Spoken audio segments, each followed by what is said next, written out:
is Marianne Mohanraj of the Speculative Literature Foundation, and I'm here with my co-host, Benjamin Rosenbaum. That's me, Benjamin Rosenbaum, also a human. Yes, Mohanraj and Rosenbaum are humans. So we are here today recording in mid-July, July 15th, exactly mid-July. And we were going to talk today about writing in a time of chaos. We're both in America at the moment. There is a lot of political chaos, which has gotten somewhat in the way of my writing life. I don't know about Ben's. And our But podcasting life. And our because podcasting life, it because we has launched season caused some 3, interrupt. and then Yeah. we were like, fire. Yes, can't cope with anything. So, but we're back and want to talk about making art and writing in the midst of all kinds of chaos, family chaos, work chaos, etc., and so on. Right. So that's today's topic. Yeah, and I think that goes along with sort of like, and broadly defined, sort of like there are different kinds of both chaos and also like different kinds of writing attention are available in different contexts, right? So more broadly, it's like sometimes it's smooth sailing, but sometimes it's smooth sailing in some ways and not in others, and so on, So there's like total chaos, and then there's differentiated. Yeah. So I think we've talked a little before. I'm trying to think about like when are the times that I was productive with writing and when are the times when it's been challenging. And, when I first started writing, I didn't have a lot to do in my life. I was either a college student or um, I had a not very demanding day job because I finished college and didn't get into grad school and didn't know what to do with my life. So I was doing a lot of temp secretarial work. And so I was often bored on those jobs and I would write to fill in the dead time. And so, yeah, I wasn't like struggling to find time to write or space to write. I mean, I wasn't in a lot of emotional turmoil either, right? Like it was just like, I'm bored. Maybe I'll write a smutty story and that will amuse me for 20 minutes. So, um, and that was true for, I don't know, some years, right? And I eventually went to Mills and did an MFA program. And I think it was around then where my love life was getting complicated and I was poly and dating a bunch of people. And I decided to start Strange Horizons, which ended up being a lot of time on top of grad school and going to Clarion, where I wrote this story, Estely Blue, which was mostly about like, I'm being pulled in 20 different directions and I don't know what to do with myself and I'm kind of losing it. So that's like the first point I can kind of pinpoint. Yeah. Which I think brings up another sort of like, another source of chaos or relationship is sort of like, well, there's external things like crises personally and in the world, and then there's also like competing ambitions, because to some extent, sometimes it's inflicted in the sense of like, well, I also want to start this magazine, or I also want to, and so that Yeah. then it's a question of sort of priorities, or maybe that's not the right framing. It's a question of like, there's an internal chaos as Yeah. well. Yes. Yeah. So yeah, and then so you're I mean, I was committed to being a writer, but I think, and in theory I was in grad school and I didn't have a day job, and if I hadn't decided to start the magazine, I would have had plenty of time to write. Um, no regrets. Strange Horizons is hitting its wait, I should know this, 25th? Yeah, 25th anniversary this September. So quarter of a century old. That's insane. And we won our first Hugo last year, and so I'm very proud of the little magazine that could. Oh, nice. But That was a long time coming. yeah, many years of always a bridesmaid and never a bride. So Right. very exciting to finally win. So I did manage to write during that time. I went on to do grad school, do a doctorate in creative writing and lit and I had a lot of writing time then, and I wrote Bodies in Motion and sold it. And then things got crazy again because then I had a teaching job and another teaching job remotely, which was really too much. I shouldn't have tried to do both, but I didn't know that because I was ignorant, and it was hard to like after having being like underemployed for so long, it was hard to turn down Hmm. two good gigs. Yeah. In retrospect, that was probably a mistake, and I didn't do my best by either of them. So um, and and it started getting hard to find time to write because I was trying to manage the job thing, and then I hit like 35 and I was like, if I'm going to have kids, I got to do it now, and that then became a priority too. So Yeah. that's my like first 15 years of writing. Not so much chaos for the most part. That it was, I actually in retrospect had lots of time to write. And I Well, I mean, yeah, the thing about time is like I have I'm thinking about this and I'm thinking like, I track everything, right? I have hard data on like how many words and how many yeah. minutes per day, which is sometimes surprising because sometimes you have a period where you look back on it and you're like, oh, I had so much time to write, but in fact didn't write that much, or vice versa, right? Like Mhm. it's sometimes deceptive. The data always is humbling, but Mhm. um, you know what I mean? It's not as good as you think when you're being Yeah. ebullient, or as bad as you think when you're being down on yourself. Uh, and there's a nonlinearity. Like since I've like things have changed a lot from when I was had little kids and a day job, like and at points a full-time day job. So I was like very compressed the time of writing time Mm. that I had available. I had this image of like when my kids were really little, like toddlers, and we were living in America in the suburbs, and we got them rats, Mhm. my as pets, pet rats. We went uh-huh. to the store to get like a hamster or something, and the salesperson talked Aviva into rats because rats are smart and social and like you. And Sure. really the closing argument is that she was, well, you would need to get two. So All Aviva right. was able to heroically get a pet for her brother as well. So we had these two rats, and the rats needed to be. I just have this image of like the rats needed to be let out, and I had them in the one of the rats died and we were introducing two rats to each other. Anyway, the point is there was like this era where there was like I was in the bathroom with the rats playing in the bathtub. Like we put the rats in the Mm. bathtub for them to get to know each other. And I'm writing with the like the on longhand on a stack of paper that's on the toilet. You know what I mean? Like Yeah, yeah, I'm yeah. kneeling where I can reach the rats in case they get too frisky, and like writing. Like that's sort of like an image of like how like what chunk of time was Yeah, yeah, yeah. available, like how compromised. Have And you wait, I'll pause for a sec. Have you yeah. read Molly Gloss's Wildlife? No, but There's a great have I? opening scene. It's set in the Pacific Northwest Yeah. during the time they were settling, and the Mm-hmm. opening scene Mm. is the woman, mother of four, Mm-hmm. in the outhouse writing because that's the only place she gets Yeah. any privacy Right. from her four sons. There you go. Is so anyway, you reminded me of that. So Exactly. Exactly. That's the vibe. So, yeah, I And actually, wait, I'll say one more thing. Suzette Hayden Elgin told me about when her kids were little, she would climb into the playpen with her typewriter and type in there because they wouldn't disturb the papers. They were safe in the playpen. there you go. So, I mean, it's right. Like that's a great like reverse strategy. Like you get in the yeah, crib, give them the house. yeah, yeah. That definitely works at certain ages. Like I would definitely sometimes put myself in timeout. But uh, yeah, or just escape somehow. Because that's a very constant job.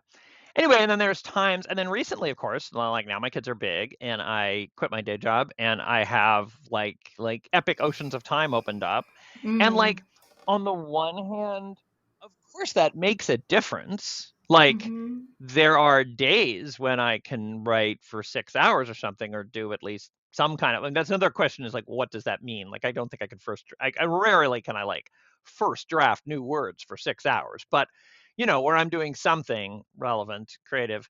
Uh, but uh, so on one hand, it's like I think the data supports that, like, yes, there's more, but also not as much more as you'd think, right? Like, in some sense, I'm like, well, that's four. Like, the day job was 8 hours a day, and it's gone. Oh, well, I guess at the end it was like 4 hours a day because I was doing halftime. But like, it was like, well, that should be like n% more, like triple the time. But like, not really, right? Like and the Well, variance is very high, right? let me Because ask a question. sure, Does it I feel like for me this is highly inflected by whether I'm in the midst of a project or not. yes, Right? So, like, right yes, now, I'm in kind of a bad state in that and have been for several months, really since I saw you last a year ago. So, and we had this conversation about what I should work on. And yeah, because I have like 20 projects that I'm interested in, and I've made some progress on all of them, but like, I don't know. It's like when I have chunks of time, I dither and waste time. Like, I'm not like mm-hmm, deep into it. I'm not, when mm-hmm, I'm deep in a project, then like when I'm gardening, when I'm swimming, whatever, I'm still kind of working on the project in the back of my head. yeah, Right. And so that yeah. when I do sit down to write, I can just go. Yeah. And that's not happening for me right now. And I hate it. It's very Yes. frustrating. That makes a lot of sense, and I feel that. I think that I think there are. I mean, and that gets into the sort of what kinds of writing activities they are and what kind of attention do they need. And sort of like Hmm. dreaming up a new project is very different attention than like just rapidly zipping through the middle of a project, which is very different than like the Hmm. editing phase or the kind of like there's a bunch of different Hmm. things. And so those take different kinds of attention. I would say there's a risk. I sometimes there's a risk to me of only having one thing. Like it's great when you're deep Mm. in a project and you're thinking about it all the time and just the words flow when you sit down. But of course, it's even worse to have only one project that you have any traction on and not and that's blocked because then you're really fucked, right? Whereas if you have three Yeah, irons in the sure. fire Yeah. and you have a main project, and a backup project, then if you have a bad day on the main project, you could make progress in the backup project. I mean, I also have the tendency to be like making incremental project progress on 20 things, which of course is like not like like my software, my like agile development software management brain is like, that's a terrible idea. You want to limit work in progress so you have quick deliverables, but that's not necessarily how it works Well, in so writing.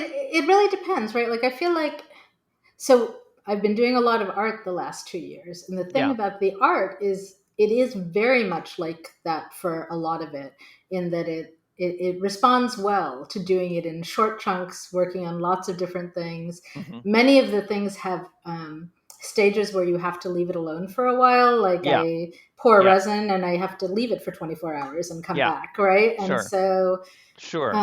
it's conducive to that. And I'm Yeah. struggling because writing doesn't seem to work the same way. It's really easy for me to default these days to doing art Yeah. instead, right? Yeah, yeah. I do feel like writing it does have the times when you need to pour the resin and And walk away, metaphorically but wait it's for less 24 hours. clear, It's less maybe. clear. Yeah, it's less clear. And Yeah, I think it's less physical. Like there's something about the physicality, I imagine, of like you literally are in this thing, picking up this thing, like it's right in yeah, front of you. Whereas one of the difficult, which sometimes create that vibe by being like on this desk, I work on this project and I have this account open to Scrivener in this window, whatever. But it's not yeah. quite the same, not quite as salient and as calling to your attention as like I literally need to finish this physical object. Um, anyway, I think that I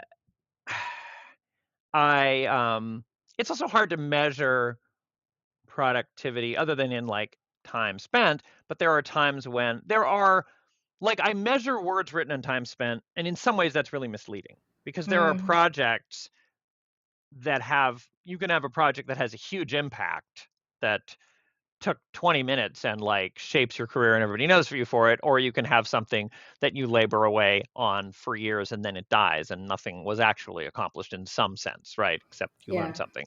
So it's like the metric is not actually metric is useful for like adjusting my brain and correcting and keeping me going, but I don't know that it necessarily measures the thing really under examination. I And agree. sometimes, Wait. yeah, mm, Can I go back for a sec? sure, I realized sure. I don't know. So you stopped your day job recently. You went from 4 hours a day on programming to no hours a day required. Except when I when I turn my writing projects into programming projects out of perversity. But Yeah, yes. yes. But so why can't you, what, like, just literally say, like, I've, 10 to 2 is the previous programming time and is now writing time, and I'm going to sit and work on writing then. Well, actually, that tends to I find that fixed schedules tend to really backfire for me. The thing that really works for me, like because I mean, the problem with anything like that in my brain, where it's like from 10 to 2, is it 10:01? I'm like, oh fuck, and oh fuck is not a Mm, very good state to begin writing in. If you're like, ah, shit, I missed the. So what's actually better is to be like, what my beautiful spreadsheet willpower prosthesis that controls my life does is it because I feel like I should be writing endlessly. And if I mhm. said I was going to write at a time and I'm not writing at that time, I've already fucked up, which is just puts me in a unproductive space. Whereas if my spreadsheet is like, today your goal is 325 words, and like today you need to exercise for 20 minutes and write 1,020 words. You know what I mean? Like it's a precise. So I think that mostly, And that what that does is it means that all of a sudden, if I have a all of a sudden when I once I clear my deck and I have a minute, I'm like, oh good, right? Like instead of being like, oh fuck, it's 10:01, I'm like, all right, well that was annoying that this interruption happened, but I've got time, I can do these work, it's doable. And that makes me actually sit down and work, right? Um, maybe our brains work differently, because I don't know, like lately it's been more, you know, I have this pressure in my head that I should be writing yeah, basically all the time, right? right, For the last year, and have right. not been writing, right, for the most Sure. part. And I hate that. I I hate the hate that. I hate that yeah, feeling. that's the worst. But I don't think but like, even when I set myself something like I have this little cookbook that I need to like do finalize like the layout for and do a couple more recipes maybe. It's a very concrete small project, and I think about it, and I should just sit down and do it, and I don't. I'm having like, I don't know, like ADHD dopamine problems Yeah, related specifically to 100%. writing, That and is like managing my dopamine drip is like one of the biggest.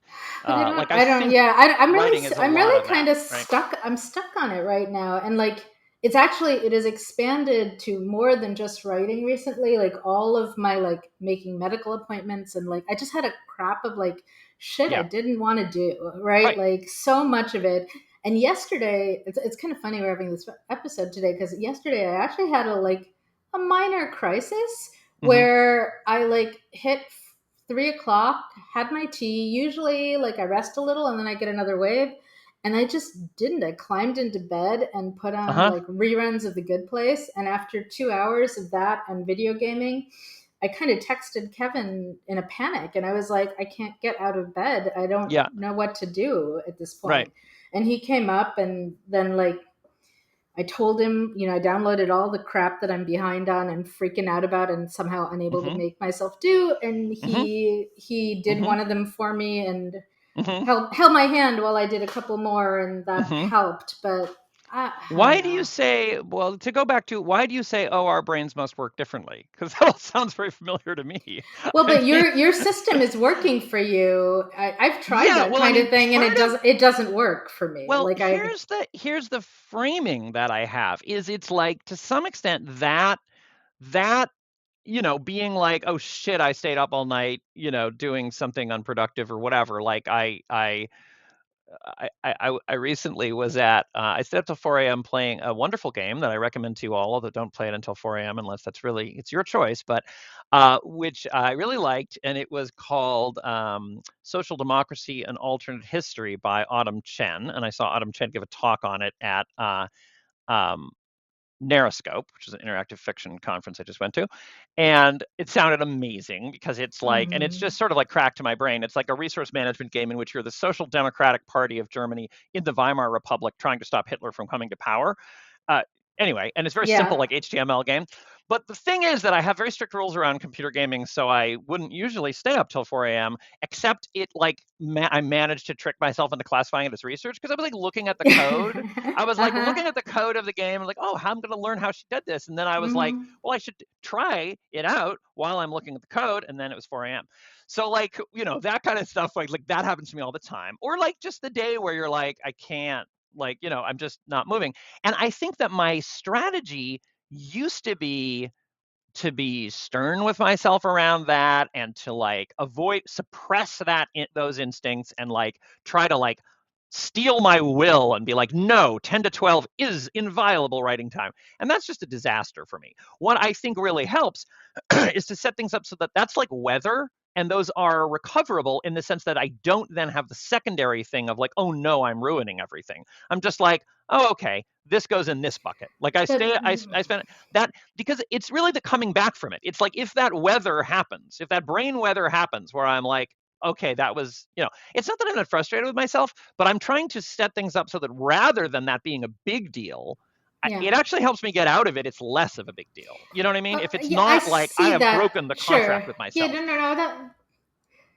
it makes sense. I don't know, like maybe I've gone too far in that direction and that I've been like too like, oh yeah, I Yeah, can do it too tomorrow. lenient. It's okay that I didn't today. Yes. And like again, I said it was July 15th and like I'm halfway through my academic summer, right? Like Yeah. May Yeah. 15th to July 15th and Yeah. then actually no, I'm not halfway. What am I talking about? I'm two-thirds of the way through my academic Hmm. summer. And Yeah. in a month classes are going to start up again. I'm going to be prepping for classes and then I'll start teaching, and I haven't done any writing. And and I, it's every I do not mean to I subject. can't like Yeah. every day be like, it's okay that I didn't write No, no. today. I'll write tomorrow, and then I, I don't I write tomorrow. I do not mean to suggest that that my goal is to set the urgency dial to 0, right? Like I agree, Yeah, like I agree. There's like a range, and like if the urgency is at 0, then that's depressing. Then I'm just depressed. If the urgency is at 100, then I like am in a spiral where I feel guilty. So like yeah, I want the urgency to be at 50. You know what I mean? And yeah, but there's also the micro details of like what kind of urgency, because what I want to do is be putting myself under the kind of pressure that induces me to take the next action. So if there's any like this is why you know goals that accumulate, like if I write like the kind of words per month, words per week, words per day, where it's like, okay, I can't make this goal conceivably, but I could make this goal. If I really push today, I can, like, I may be in a situation where it's like, actually, I have a lot of writing energy today, but my goal sheet says, but my month has been crap. But if I really push today, that's a win for today. Or I might be in a situation where it's like, God, I got to pick up Noah to take him to the bank, and I got to pack for ReaderCon. It's just actually only a half an hour today, so there's no way I'll achieve a daily goal. But I know that I'm like chipping away towards the monthly goal if I do use that half. You know what I mean? mm, So it's like setting up a bunch of things that are like the natural, predictable way my brain will react will be to get back on the horse, as opposed to like that is what I find really useful. But I do need constant prods to get back on the horse. I do need yeah, constant carrots and sticks, and I do need to feel like the worst. Like, and when I have a really unproductive phase, it's often because I've lost the thread of the game where it's now doesn't feel like I can achieve it. It's like it's out of my grasp, and then I don't. If I'm like if the win is unachievable, then I deflate, right? Then urgency right, actually goes down. So there's kind of like a min max period in the middle where it's like I'm not complacent, but I'm also mm-hmm, like in reach of the goal. And so I'm kind of constantly tweaking like my framing of what the goal is to be, it's like this indirect process where like I am telling my spreadsheet what to tell me to do, but I'm kind of like tweaking it so yeah, that I'm yeah, like, okay, no, I could win today. You know what I mean? Like it could be a win, and sometimes I have to yeah, do some kind of amnesty, or sometimes I tighten the screws. And I'm currently in a phase where like I tightened the screws a lot when I was in before I came here to America. When I was in Switzerland, I was having a long period of productivity where I had everything down in a rhythm. I had, depending on, who was where what day, I would write in the attic or I would go to the Hive, my favorite cafe, to write in. And I was just kind of like, it was down. And when it becomes routine, it's like, and it doesn't. And again, it doesn't need to be the same time every day. I find if I have the same time every day routine, it's very fragile against interruptions. And some interruptions, you can be like, I won't be interrupted, but no, like then somebody has a crisis. Like there's Migvan, there's kids, there's whatever. There's like a million Mm, things that can suddenly demand yeah. my attention. And so I'm trying to optimize for like, okay, but as soon as that thing has like to recoverability from disrupt, like resilience with regard to disruption. Like something may eat the first 3 hours of the day. There may be some crisis. And what I want is to be like, okay, 3 hours gone. It's cool. I'm still in striking range. I could still win today and get back on the horse. And but because it was my life was relatively regular, and even though in some sense I had more to do, I had more to Hmm. do when I was in Switzerland. There were more concrete tasks. There was more, I mean, different concrete tasks, but there was more like minutes when I literally had to do like more of the housework, more of Migvan stuff, more of like a bunch of stuff that I manage when I'm in Switzerland. But it was all like I was on top of it and it felt doable and it wasn't none of it like threw me for a loop. So I was getting a lot of writing done. And then I inched up my goals because I don't want to get complacent. Mm, So I was like, okay, 500 words a day seems to be working. So let's do 600 words or whatever, right? Like average monthly 600 yeah. words. Let's lift the average monthly. So then I came here, and here it's not that I have more to do. Like I'm helping my dad, but it's not like a lot of time he's asleep. There's whole hours and hours of stretches where it's like, I don't know, he's asleep, whatever. I could work. But because it's sort of emotionally not as anchored and kind of disruptive, and there might be a call at any moment, like that's a very different emotional Mm, space where it's like I don't have as much control of my time because it's very interruptible. And so even though hours are going by, but I'm not necessarily like, and then as you said, like it depends whether, like, the other big effect is that earlier this spring I was like locked down in a project. I knew what I was doing. I was just like putting in a lot of hours, and then that kind of got disrupted, and now I'm like got a bunch of things I should be working on, um, and am working on intermittently. But which is one thing that happens is because my attention is worse here, because I just am more distracted and there's more interruptible time and more chaos. And also the world is on fire. That of course is a part of the chaos. um, I've been focusing on more things that are collaborative because I can get my attention on something if it's like, oh, yeah. somebody asked me to, like my partner in this.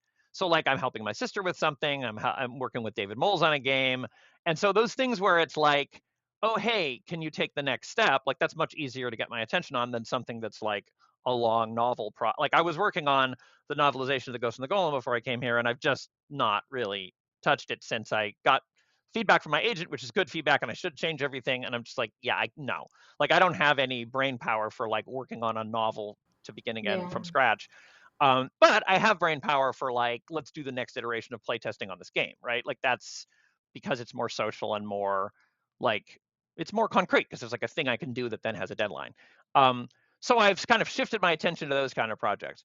But anyway, I guess what I'm saying is it's like I'm but because I tightened the screws, now that kind of broke my spreadsheet because I was like, I need to achieve this much, and then like now I'm in a context where there's much more chaos, and I'm adapting to it by shifting my attention to things that make more sense for me to do, given my brain at the moment. But like then I like at some point I have to be like, okay, spreadsheet, we need to have some kind of amnesty here and go back to a more moderate level of expectations because it's not because as soon as it's unachievable, I'm unmotivated, right? As soon as I can't do it today, I'm like, oh fuck it, then I'm just gonna watch TV. Um, yeah. So I have to keep myself in the harness. You know what I mean? Yeah, I think that's part of it. I mean, I don't have a spreadsheet like you. I do have various to-do lists, and I think I've got to, including writing to-do lists. I think I've got to collate them and maybe set some.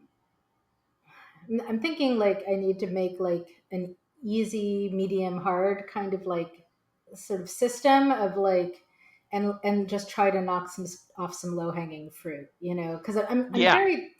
I'm very stuck at the moment. Like I don't really like feel none of it's collaborative. It's Yeah. all working on my own, Yeah. and I also kind of it's so the last 2 years I've been doing this art thing, and I've got a small store now, and I'm working towards possibly opening a bigger store that's going to be like an artist co-op makerspace in 2026 in Oak Park. And Mm-hmm. Mm-hmm. there's it's all very um, immediate gratification Yeah. and constant positive reinforcement. When I mention it to Mm-hmm. people, they're Mm-hmm. excited about it. Yeah. There's like people walk into my store and are like, "Oh, everything's so Mm-hmm. pretty here. Your work is so beautiful." It's like Yeah.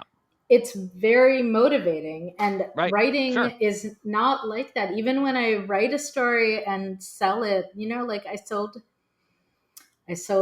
a story to the Sunday Morning Transport earlier this year. They pay well. I'm very happy to have that publication, but some of their stories are behind a paywall every month. And so I just don't hear anything after it goes up, Yeah. right? Yeah. Like it's been published Mm-hmm. and, not nominated for any awards. I don't know how many readers it has. And Yeah. most of the people I would publicize it to, aren't paying for access. And so I don't know. Mm-hmm. I'm just having a really hard time getting myself to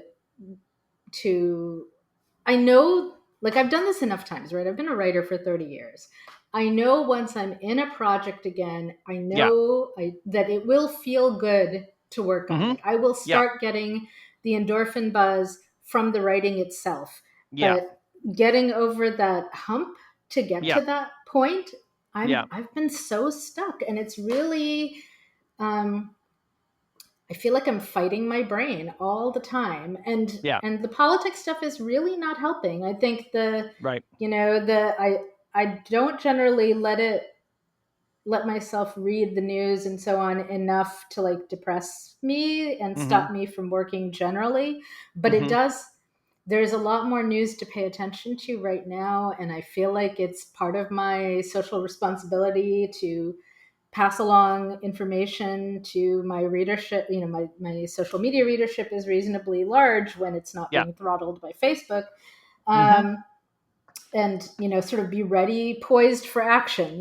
Like I took a Yeah. photo at the at the No Kings protest Yeah. that for whatever reason enough people liked it that Facebook like undid the throttling on it, and so Ha. suddenly it's like thousands of people are liking this particular All photo, right. right? Uh-huh. It was a local woman who had a sign that said "Ice belongs in my horchata." Like Right. that. I mean, it was a great photo, cute, great slogan, um, and so like I don't want to. I have no interest in just stopping engaging with politics, but it is a drain. It's an attention drain and an energy drain, and I don't know. Like maybe that's Well, like just like one I have thing two too thoughts. many. I don't know. Yeah. Yeah. Well, I have two thoughts on that. One is about like two things that I think are important. One is kind of like how do you do the accounting? And the other is the balance of Hmm. consuming and producing. So the thing about the accounting is it's kind of like I think it one of the main things I'm trying to do when I'm tinkering with the harness that I put my mind in is trying to frame things because in a way it's like this is like my story that I've told the podcast a million times about rejections and how I trained my brain not to see rejections as defeats but as like progress, right? And similarly, it's like if you Hmm. are in fact working on say art and politics, but some part of you really wants to be working on writing, you can frame it like, well, what I have done is failed to make any Hmm. progress on writing, and it's like a series of failures. When in fact, like objectively speaking, well, actually, you probably made a lot of art and did a lot of politics. Do you know what I mean? And those are like, yes, those aren't writing, but like, and Hmm. I don't mean that in just because I know, I mean, it's like, yes, you want the urgency at 50, so you don't want to just go totally lenient and be like, it's fine, everything's fine. No, some part of you really deeply, I do not mean to minimize that when you neglect something that's holy to you, you are starving some part of yourself, right? Like if you are like, if everything else is salient and you're running after it and you're not doing something that you really need to feed your soul, like that is, I'm not saying like, oh well, whatever, you got other stuff done. Like because that is the writing soul is like, fuck you. This is Yeah. why are you not coming to this place, which is so important? This like where I truly get to see myself, where I truly get to speak the truth. Like this is this, you're neglecting the plant, right? Like, yes. But on the other hand, it's like it's easy because of that pain to frame it like a failure rather than like, okay, how do I allocate? Do you know what I mean? Rather than being like, when my kids were little and they were doing occupational therapy, um, which is a funny term for 3-year-olds because what is their occupation? But anyway, it means like one of the big things was like sensory balance, like sensory diet. Like one of the things is like you should like part of what we suffer from in modern life. Some kids have it more acutely than others, but everybody suffers from it. Is like the homogeneity of what we interact with. That it's all these Mhm. rectangular flat surfaces, that we're not putting our fingers in mud, we're not smelling Mhm. stuff, we're just like in this trying to do 8 hours a day of the same thing, like reading words or whatever, and that's very hard on us. And I think in some ways there's a similar like like what I thought was very interesting is my kids learning to balance that diet of like I need like how much time am I spending outside versus inside? How much time am I on a screen? How much time am I doing something that's Mhm. fast versus doing something that's slow? I should be doing deep slow things and also fast like exciting things, right? Like Mhm. just being conscious of that and not being kind of like thrown to whatever is pulling on you is I Mhm. think really powerful, but framing it as a diet, but it's a trap to be like, and this is the good thing to do. I should be reading, I shouldn't Mhm. be on like I shouldn't be watching YouTube shorts. I should be reading Dostoevsky, which is like, yeah, those are different, and you don't want Mhm. that. And the Dostoevsky is in danger of withering and being taken over by YouTube shorts. I actually just started reading The Tale of Genji. Um, uh, Apropos, speaking of hugely long, slow novels, I have no Yeah, idea yeah, if I'll finish yeah. it, but I'm enjoying it. But like, yeah, that's like, and I'm doing that as like an intentional corrective to my brain because my brain wants to watch YouTube shorts of Taylor Tomlinson Mhm. making jokes. But I think my brain, that's fine. But also my brain needs a little more Tale of Genji, right? But Mhm. but like I guess I'm just saying like the balance of things and setting yourself up to win is partly a matter of accounting. Because if you have Mhm. the ideal, because the perfect can be the enemy of the good. If your ideal is like if you get yourself into a headspace because of the real pain that not writing causes. If you get yourself in a headspace is like all this is trash and what I should be doing is alone in my shed every day writing for 6 hours, the gap between where you are and that is so great that it can be self-defeating because you're like, I can't achieve this ideal, so I just am feeling defeated. Whereas if you look at it like, okay, I'm at, 10% writing, 30% art, 40%, whatever, and you're like, let's see if I can get it to 15%. You know what I mean? If it's sort of like within striking range, I'm not saying you have to measure it because But I I know I'm think the it's measury guy. yeah. I still think it's more like 0 to 1, right? Yeah, is yeah, yeah. is my difficulty, right? I think once Sure. I'm at Yeah, yeah. 10 I'm fine, right? Yeah, Like yeah, yeah, it's yeah. Sure. Sure. That makes it's sense. Yeah. I'm paralyzed in the bed, unable to make phone Well, calls or and I don't whatever, mean to say, like. I also don't mean to say that everything needs to be incremental because sometimes you need drastic things. Sometimes the Mhm. answer is like go somewhere without a Wi-Fi and bring only Yeah. paper and get started on a paper writing thing like on a spiral bound notebook. Like that kind of radical step. Yeah. I'm really bummed that there are no like passenger cabins on container ships anymore like there were before the pandemic because I was Mm. really looking forward to making a transatlantic sea voyage on a container ship and just being pretty much cut off from the world and writing for 10 days. Like I thought that would be amazing, right? I Have you mean, read I Capture the Castle by Dodie Smith? I always She's confuse it with We Have Always Lived in the Castle, but No, it's very different. I Capture the Castle is by the woman who wrote 101 Dalmatians. It's like a romance about these two teenage girls, in the, I don't know, 1920s or something like uh-huh. that. But they live in a ruined castle with their famous Mm. writer father, Mm-hmm. and their life is hard. In part, they have no money. And there are these guys who show up and whatever, but the point being that she's writing about the castle. So I Capture the Castle is capturing the Mm. daily life of the Yeah. castle, Yeah. right, is that the title refers to. And her father had a early success, and I think has been stuck on his second book for a Yeah. long time. I'm Uh-huh. sorry, I'm Uh-huh. going to just spoil this for y'all, but it's worth reading anyway, even if you know this. For some reason there's a big pit We can outside. edit out the spoiler. And well, but that's the point of the story, is that they actually, like, trick their father into going into the pit and then take the ladder away. And Oh, so he they has to finish his he book. has to finish his book, and he's like, and they lower food to him, and for days he's furious and screaming at them and Right, whatever else. right. And But then he writes the book. eventually he writes Yeah, the book. yeah. Yeah, yeah, yeah. Sorry, that was There's a something to long be said story, but for it's it, prison. Sometimes do you ever fantasize about like if I were just sent to solitary, I would finish my book. Maybe you yeah. wouldn't. Maybe you wouldn't. Probably But you wouldn't, anyway, because you'd be depressed and sad well, and that's the thing is, and yeah, then sometimes why that's sort of where we were talking earlier. Like sometimes wide swaths of time open up, and it just throws you off, right? It just yeah, like I'm yeah. not necessarily more productive when there's more time. It's like I'm potentially like the variance is higher. I might be more Mm, productive, but I might be completely sabotaged by there being so much potential time. yeah, Especially again, if I'm sort of like, oh no, I'm failing. Like that could be totally like send me into a spiral. But the so the accounting is one thing, and it's kind of like how do you and because I think everybody's doing this in their head. Not everybody has a spreadsheet, but everybody is somehow evaluating and ranking themselves and so on. And there's something to be said for making it explicit. Because if you try to yeah. be like, oh, I don't know, I'm just living in the moment, maybe if you're like really good at, I don't know, I haven't tried, I'm not a real mindfulness guy, maybe you could really live in the moment. That's not, if that works for Hmm. you, send us an email, explain how. But I Yeah. think on some level, a lot of what I find myself doing, even if I try not to unconsciously, is like deciding that things I'm doing are good and bad. And one Hmm. way to take control of that is to kind of um like achieve some ownership over like what you think of what the should is, right? Where you can move the should to where it's a motivating should rather than an Right. unmotivating should, where you're kind of like where and where it's a gentle like, ooh, if I could do this, and it's sort of exciting and inviting.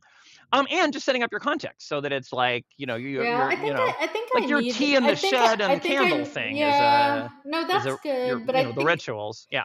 I think I need visual cues. So, look, I'm going to Yeah. lift my laptop right now and show you the state of my office for anyone who is watching on YouTube. It's Yeah. utter Right. chaos, And yeah, right? that's really hard. Yeah. It's a disaster. This is Yeah. my Yeah. and it's because it's been crazy. Wait, there's more mess here. There's all kinds of stuff here. So, For podcast listeners, it is a messy office. it is a messy office. Yeah. It's like there's crap all over the Not the desk. worst I've seen, but a messy office. Yeah. For me, it's terrible, and it makes me not want to work. But Yeah. my point is that I've been my whole house was like that for a while. I've been Mm-hmm. working on it. Things Mm-hmm. are have been getting much better, and most of it, the house is actually in pretty good shape at this point. Mm-hmm. This is one of the last spaces, right? Right. So it's fine, but um, but it also, I guess it means like I have not prioritized um, making. Let me rephrase this. When I go to my shop, right, I can see the holes in the stock. Right, Mm-hmm. I look at the candles and Yeah. I'm like, oh, there's like 7 spots where I sold candles Right. last week. I need to Right. make some candles to fill those spots, Right. right? And Yes. that's a very straightforward, easy visual thing. There's Yeah. an urgency because when the weekend comes, the shop's open Friday through Sunday. When the weekend comes and the shop opens again, customers are going to come in and we want to have enough stuff for them You're to gonna be out of actually candles. Yeah. buy, or this Mm-hmm. thing's going to be a failure, right? And so Mm-hmm. with the writing, I think I'm battling a couple of things. It's really not chaos for me. It is, I know, like that was the whole point of this episode, but I'm kind of working out what's going on. The Yeah. chaos doesn't help, Sure. gets in the way, but the more like there's mental chaos around the writing because I have all these different projects and I'm having a hard time prioritizing them Yeah. because I feel I don't have the cue of like somebody wants this, Yeah. right? Like Right. no one is when someone contacts me and says like I'd like a story from you, Yeah. I'm like, Then it's. sure, boom. Mm-hmm. Mm-hmm. Like then Right. I just set aside the Yes. time and I do it. But most of my Yes. writing projects, no one is hammering me with a deadline. And for Mm-hmm. most of my life, I've been able to make my own deadlines. And I don't know why I'm having a tough time with it now, but I really am. I don't know. I think I've got these post-its and I think like my new plan is to like put all the projects on post-its again and like see if I can like Well, like the Kanban board we made some years ago. sort of Yeah. like the Kanban, but the Kanban, I was thinking about that. The problem with the so you took all of my little post-its Yeah. and said I was trying to work on too many things at once and made me a flow and said like, okay, what is in the Hmm. active thing? What is in the, Yeah. whatever. I need to do the stage before that where I just list them Mm-hmm. all Hmm. first Hmm. and Sure. then, Sure. get them all onto pieces of paper and and then I can start prioritizing and I don't know, make some artificial deadlines. I think I have to be like, okay, Ben, by the time you come here in a month to teach the workshop with me, Ben's going to come teach an in-person workshop with me here in Chicago, Yeah. which we should talk about more, and we should have been advertising for Well, months, but it's going to be fun. maybe we should have a reading. Maybe we should make one of the evenings like we'll do a reading of your thing that you will finish by then. Okay. And Yes. I can do one Yeah, too. yeah. I Yeah, mean, we can have a but I little think that deadline. We can make so it. Yeah, I yeah, yeah, I think that I yeah, think for me, artificial deadlines only go so far. Like if I say I am going to be done by then with this, I mean, your mileage may vary, but I find that is easy to blow through, and then I feel bad about it. What I think, like real yeah, deadlines, like that have some social utility, just even if you're like, oh, I'm going to see my friend, I'm yeah. going to give them, I will literally give you a copy of my story before then, so we Mm, can talk about it when we meet up or whatever. Like even if it's just like, right. um, even if it's some vague kind of reality, even it doesn't have to be a hardcore like it's being published, but it can just have some Mm, anchor to the social world outside my head, makes a big difference. right. And and uh, and I think everything you said about your shop, it's like if those the candles are like salient, visualizable, concrete. Like the gap, the missing candle is like Mm, concrete and like bounded. There's seven missing, mm-hmm. not eight and not six. And that is Yeah, so actionable. And a lot of the writing right. stuff lives in this very vague I should space in our head that's very theoretical and it's almost impossible to grasp on. I also think that the thing about The Office, like all of like I think creativity often comes from blank space and like a clean like if stuff is a mess, everything on the floor that's like, oh, I need to put that away is pulling on your mind in Oh, a yeah. tiny little way. It's a little thread is going from your mind to the piece of paper that hasn't been put away. Be like, oh, I got to do that. Same thing with the inbox, right? Like getting down to to inbox zero. Like I try to achieve inbox zero once a year. Like like I have a goal. At the Mm, moment, the goal is like 5, and there's probably like 8 things in there, so it's like a constant slog. But the more like when it's we're clear, just for the when there's readership, nothing, for yeah, the listenership, I'll say I'm at like 2,000. So yeah. I I'm gonna have mean, to do a lot of I mean, processing to there's a, get down to. I But mean, anyway, go there's a, on, go on. I mean, Yes, I mean, to some extent, if you're 2000, there's almost like you could declare amnesty by just taking the least I recent know. 1500 and sticking them in a folder and being like, perhaps at some point I'll review them. But anyway, Yeah. the thing about, like, well, actually, also when I say zero, it's like, I actually love this new Gmail feature where you can snooze things because Mm-hmm. that counts. If I'm Yeah. like, I'm going to deal with this in a week or a month, and I Yeah. snooze it Yeah. and it goes away, it's out. Like it's not pulling on my brain because at some time it will Yeah. Yeah. logically appear. And I used to, before that feature existed, I used to essentially effectively do that anyway by like writing myself a calendar entry for some time, archiving the email, and being Yeah. like, in two I months, use go review this. the one time Um, I got to inbox zero before, I used a separate app called Boomerang, which is uh now I huh. think what Gmail has Oh, incorporated used it. into itself. Yeah, yeah, Yeah. So, and it was yeah, great. It was yeah. exactly the right thing. Because So. I'm like, zero is such a majestic feeling of like empty Right. space in which you can create. Like it really, Mm, I think all those things are a drag and physical stuff. But again, like the perfect is the enemy of the good. So sometimes maybe just like go to the shed and forget about the fact that the office is a yeah. mess and don't take your computer. Like you don't have to like truly transform your life to an inbox zero, Marie Yeah. Kondo existence. No, it's If you true. can carve out a space, it's like anyway. But The clean space is super interesting. I think I was just thinking like one of the places where I write well is my friend Alex's guest room. And I uh-huh. think in part it's because it's all white. Like he has white Mm, bedding, white walls. mm-hmm. It's Yeah, like it's just yeah, blank. it's very blank. Yeah, So well, that's why I love writing in a cafe or in a mhm. hotel or something where it's just like nothing here needs me. Everything here Yeah. is someone else is handling all of this. Hmm. And at home, it's always hard because it's like, well, I probably should fix the sink. You know what I mean? Like Right. there's, Yeah. like there's a million things. And having a space that's just like empty or creating somehow. Anyway, Hmm. so that and the accounting and that like the salient, like the visual or the atmosphere in which things are happening. And then the social anchors, like making some kind of like, hey, I'm gonna show you this when we meet or whatever.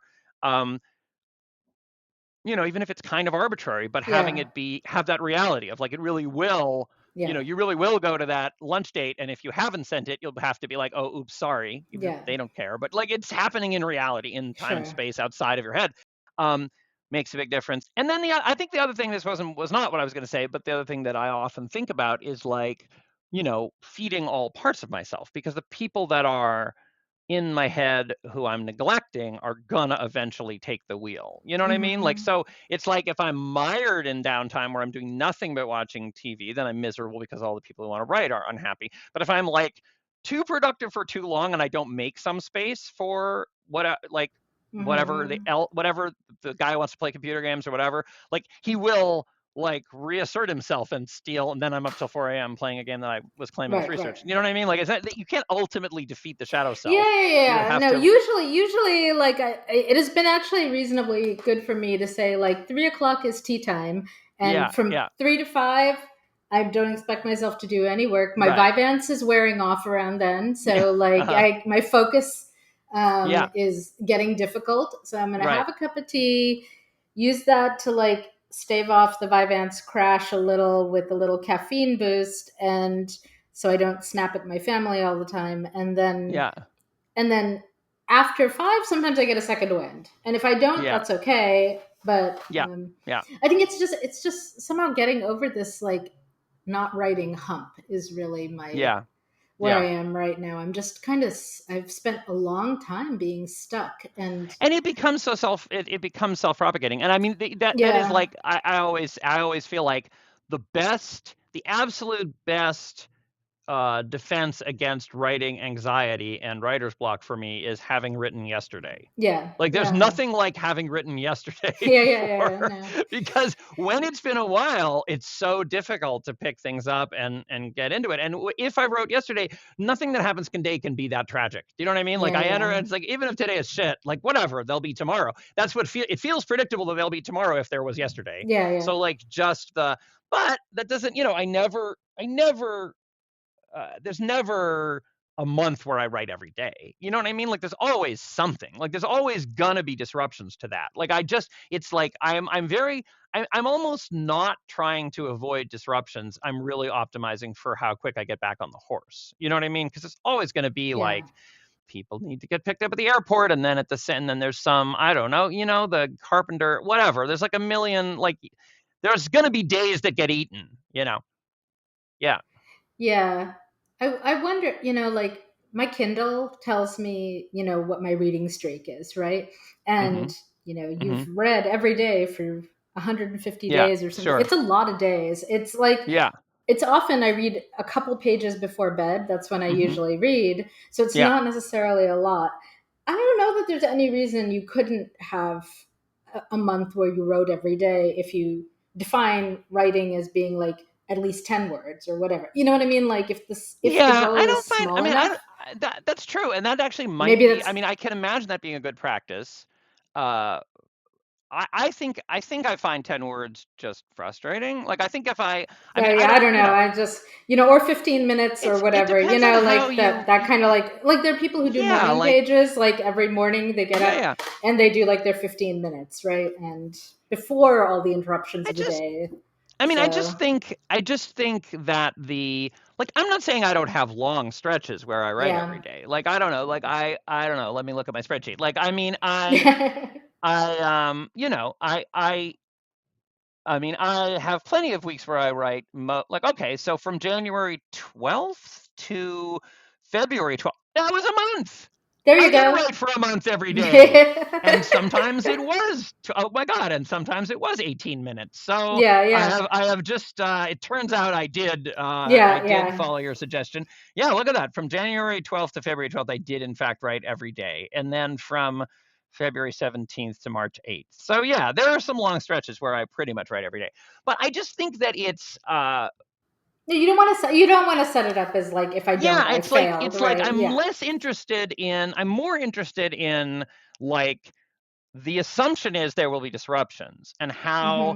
how much do I not let the disruption disrupt me? Do you know what I mean? If Yeah. there's a day, because I don't know, I mean, there's also a mental like kind of exhaustion where it's like I was and I don't know. I mean, you can train your willpower, but like this Hmm. weekend, I was, my everybody was at the beach, and it was just me taking care of my dad, and like and so I didn't get that much sleep, and it was I don't know. It's like there's a way in which it's kind of like there's just something about having little kids or this kind of elder care where it's just like if you are spending hours, or maybe there's not even that much to do, but you're always on call and you are always subordinating your own what you would do in this moment to like what is needed. Hmm. That's very like it's just like that is competing for resources Yeah.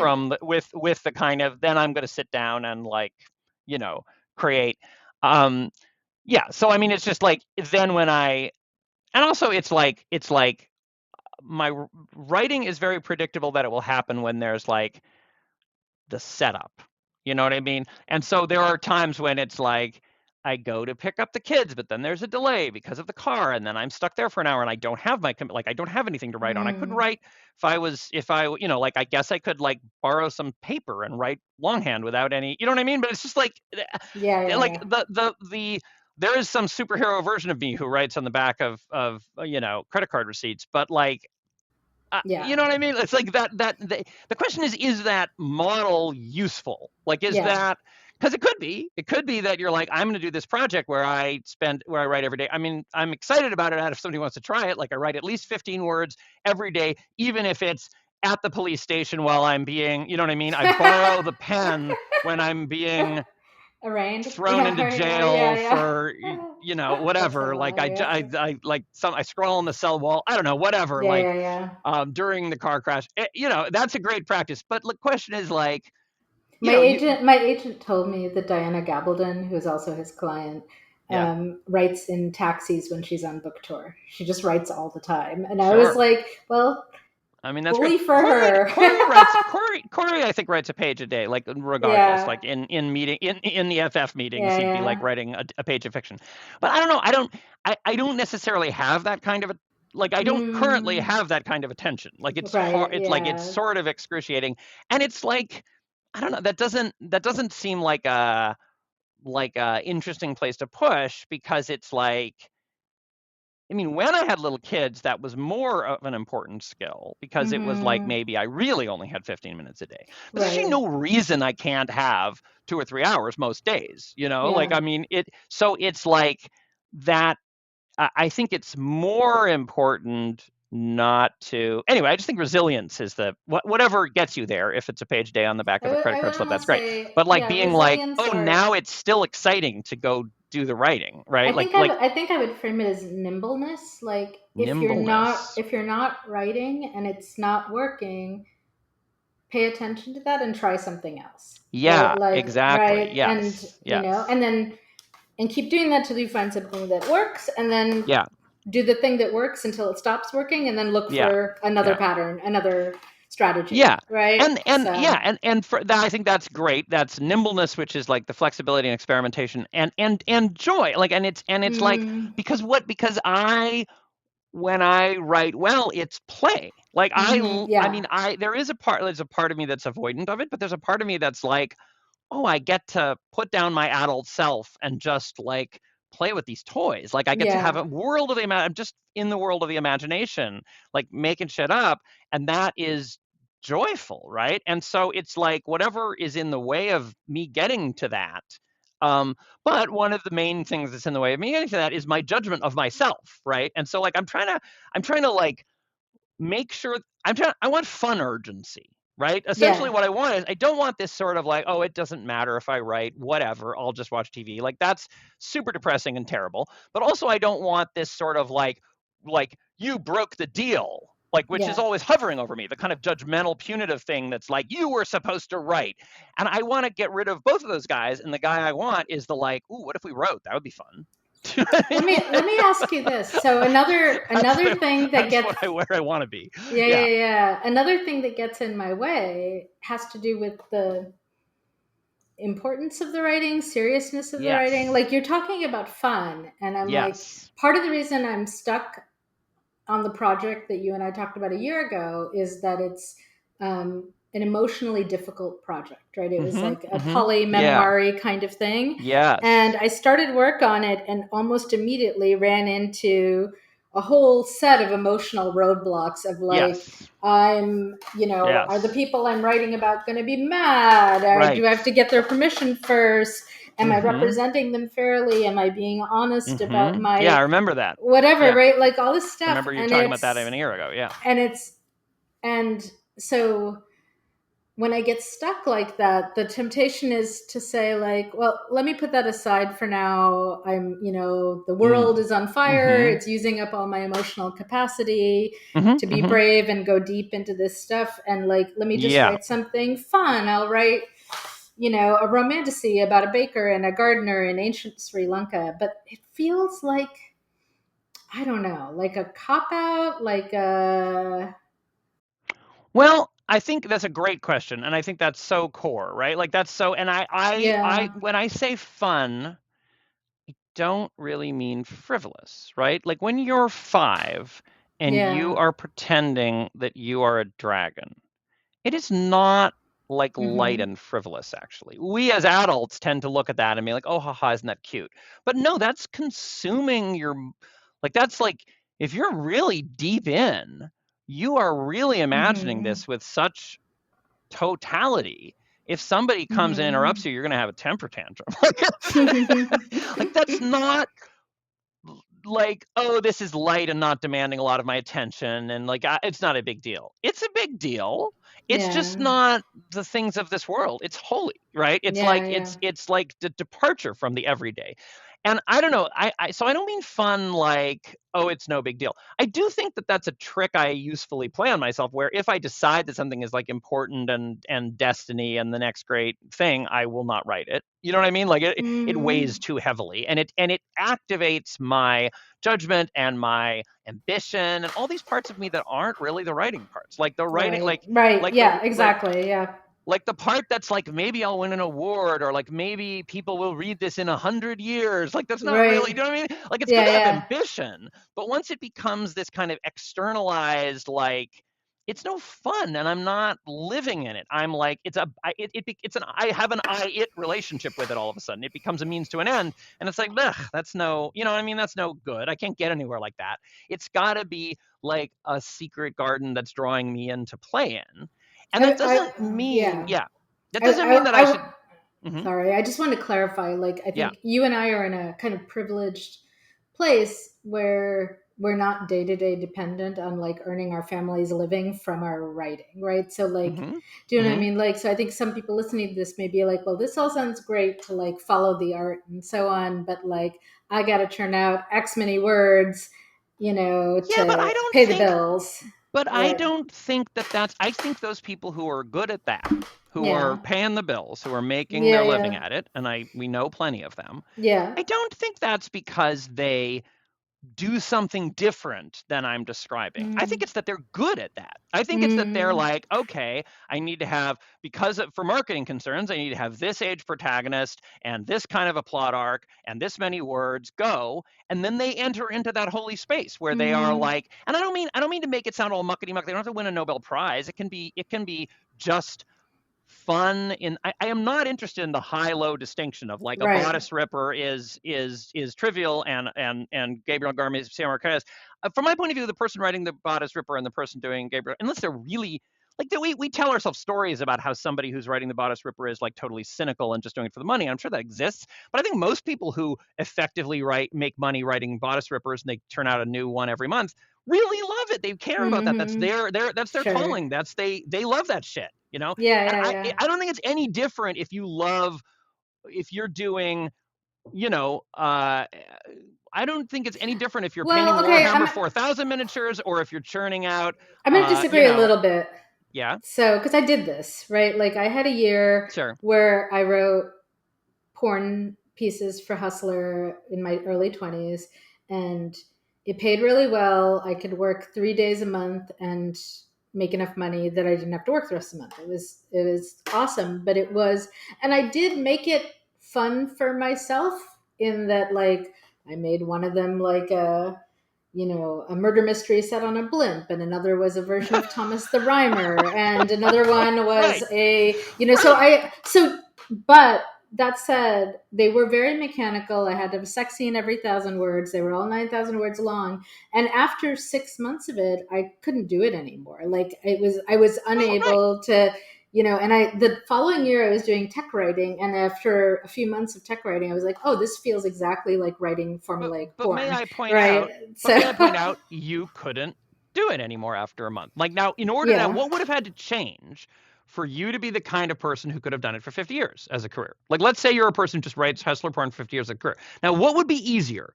If we have to change Marianne's brain to make her the kind of person, would it be easier to make you such a soulless cynic that you didn't mind it, that you hated? Or would it be easier to adjust your brain so that you just found it fun and entertaining for 50 years? Because I think more people I think the woman who wrote the Sweet Valley High Yeah. romances and churned out a book every Yeah. 6 months for 50 Yeah. years Yeah.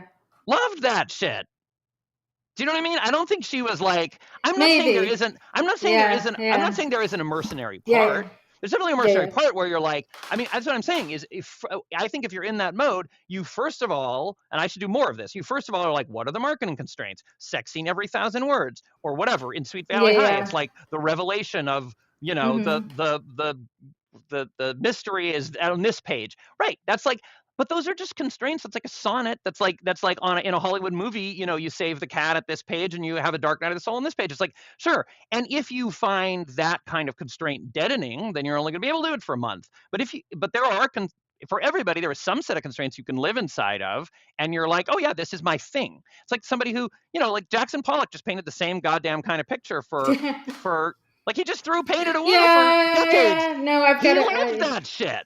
And that wasn't like and I'm sure for Jackson Pollock it was partly mercenary. That's what was selling, right? I mean, I Yeah. don't know anything about Jackson Pollock. I'm just making this up. But like that's what but like you can imagine a Jackson Pollock like artist is like, yeah, that was also selling. If he was like, I want to paint like watercolors of puppies, his agent would have been like, yeah, don't do that. Don't do watercolors of puppies. And then he could have either ended up hating it, but maybe he was just like, okay, cool, I'll do this thing. I mean, I'm saying both are there. Like the commercial Yeah. constraint that determines certain aspects, but then you you probably gotta find the joy. And I think if people are good at doing it, it's not that they don't care about the joy, it's that they're good at training their brain to be like, okay, now we do the thing and Well, and we and maybe have fun less. at it. And I mean, I will say I'm very addicted to novelty, and many people are not. Yes. Right. Like, Yes. so that's That another is piece of part of it. the problem that you and I have and why we aren't Right. very commercial writers and why we have Yeah. ridiculously eclectic careers is because what I like is like exactly you are writing porn and you need to make it a murder mystery on a blimp. Like I was Yeah. laughing That's in right. recognition about that because of course you do. But like that Yeah. isn't how everybody works. Yeah. That's right. And some people who do some of our friends who have really successful careers, they're Right. not cynically kicking it out. They No, like that's true. that. They Yeah. like Yeah. Scalzi likes what he likes to write, which doesn't mean he doesn't sometimes switch it up and he's sometimes like, now I'm going to Mm-hmm. do this, right? Yeah. Yeah. But like many people can find a series that speaks to them and write 10 books in that series and it's never going to get old for I, them t- I, because t- they're kind of like, yeah. I talked to a woman who wrote Harlequin romances, which have an incredibly strict formula, and she wrote for 1 week out of the month. mm-hmm, She wrote one a month. She wrote yeah, for one week.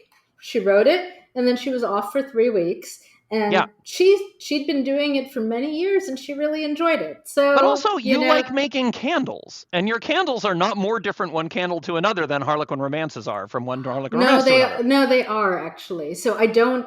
So no, no, no, But no. I I'm saying, mean, I don't like making candles. I like oh, making a new candle, and okay, sure, after that, I want to hire. This is what I recently sure, this sure, summer sure, I sure. hired some apprentices Yeah, to do the actual candle to do making. the formulaic piece of Sure. it. Yeah. But to an So. uneducated to an educated reader of Harlequin romances, highly attuned to the nuances, the difference between a Harlequin romance with a blonde heroine and one with a redheaded heroine is significant. And to somebody who Hmm. doesn't give a shit about candles Yeah. and they all Yeah. just smell like soap, the difference between your finely crafted candles that are different one to another is not salient. Like what I'm Yeah. saying Yeah. is it's like once you find a form that calls to you, you can Mm-hmm. accept certain constraints in the because the nuances seem vividly different to you, one nuance to another.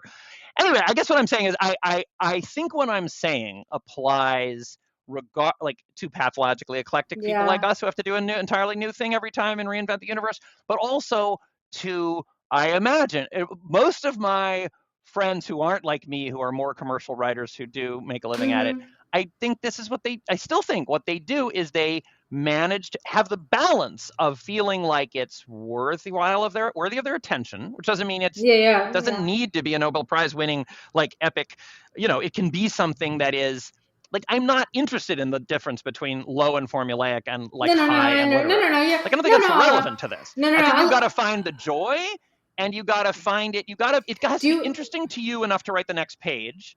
Right. And it has to be, and you have to, regardless of how high or low you are, it has to observe certain constraints, and you have to work within those, follow within those lines, but also you get to fix, you get to tweak things and invent new things in the small or in the large.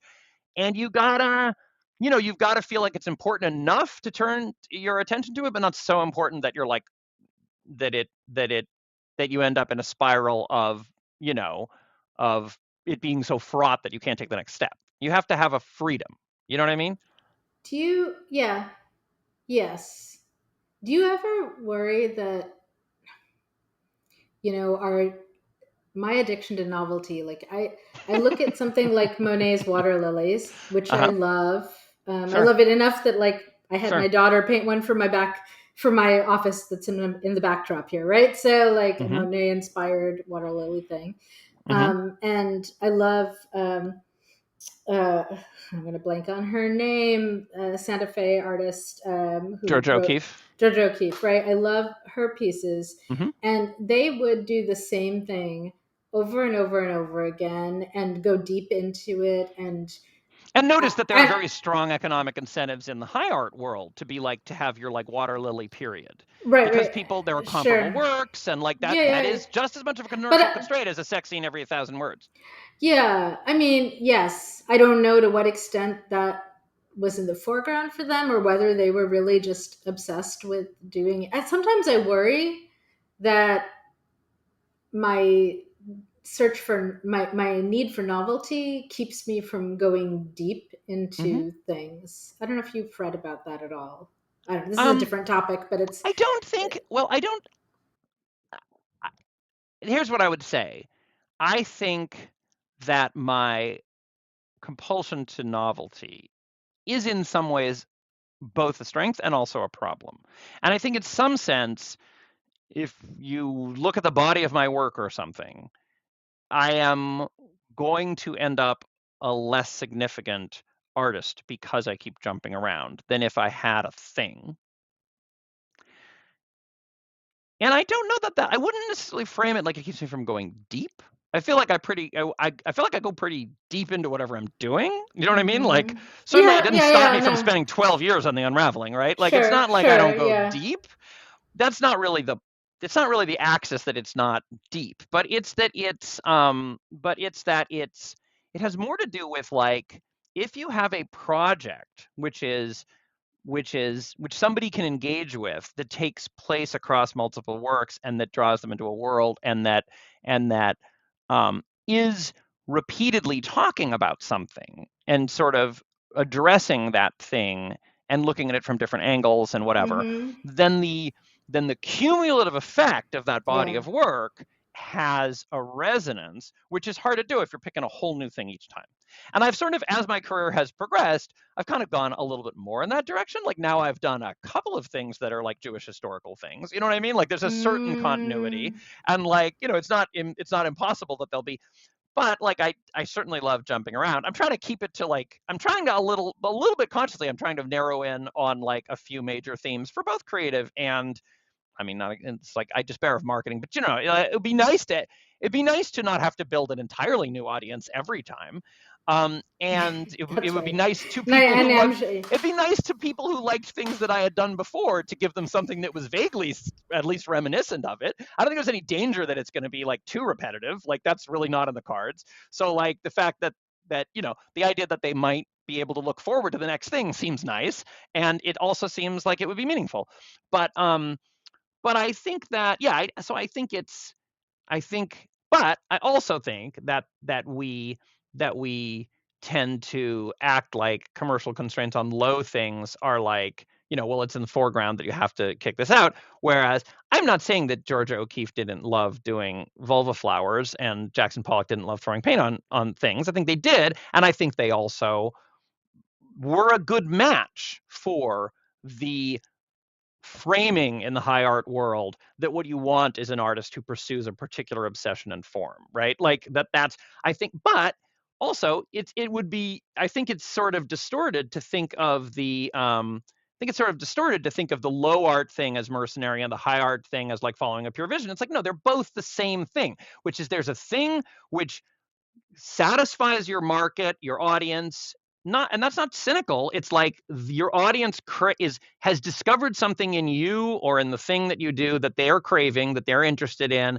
They want the level of familiarity where they know what they're going to get. They want some novelty. If you're reading a hustler story, you could just hustler and never buy another one if reading the same stories all the time would do it for you, right? Like when you Mm-hmm. were writing hustler stories, like, no, they wanted a different one every month because they wanted, Yeah. as everyone does in everything, some mixture of familiarity and novelty. They Yeah. wanted Yeah. a new sex scene every 100 page, like every 100 words or whatever it was, 1,000 words Thousand of sex words. scene. 1,000 words of sex scene was like, that's what they were there for. That's what they were Right. kind of looking for.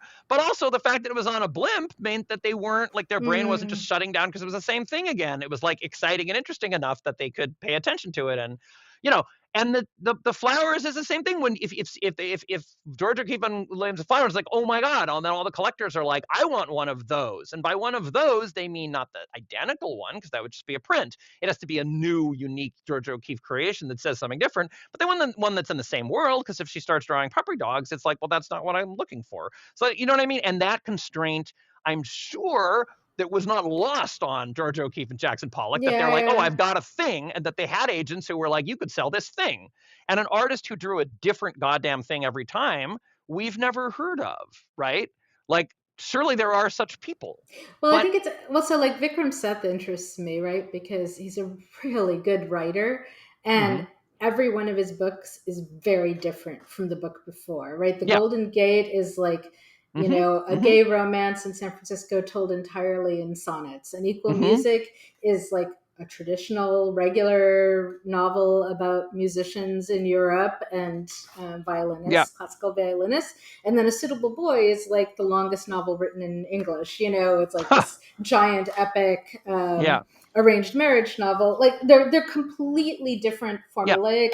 They're sure, all great, and they are maybe all recognizably Vikram Seth. I'm not sure. Like if I yeah. picked one up, would I be able to say? And does that matter? I don't know. Like maybe if you're enough of But a I mean, it's like, that's virtuoso, it hard. almost doesn't matter, right? Like That's hard. yeah, And if you're good enough, maybe you can get away with it. right, But it yeah, yeah, isn't, but it isn't, but when we read Austen, we're reading like all 6 books are like, she's kind of working on the same project. yeah.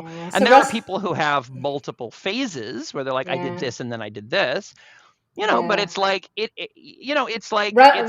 Russ said to me once, Russ mm-hmm, Gillen, said to agent, said, there are people who do a different thing every time, and they're all really good.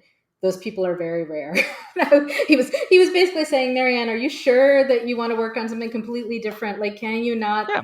pick one thing and stick Yeah, with it? yeah. Well, and that's always been my thing too.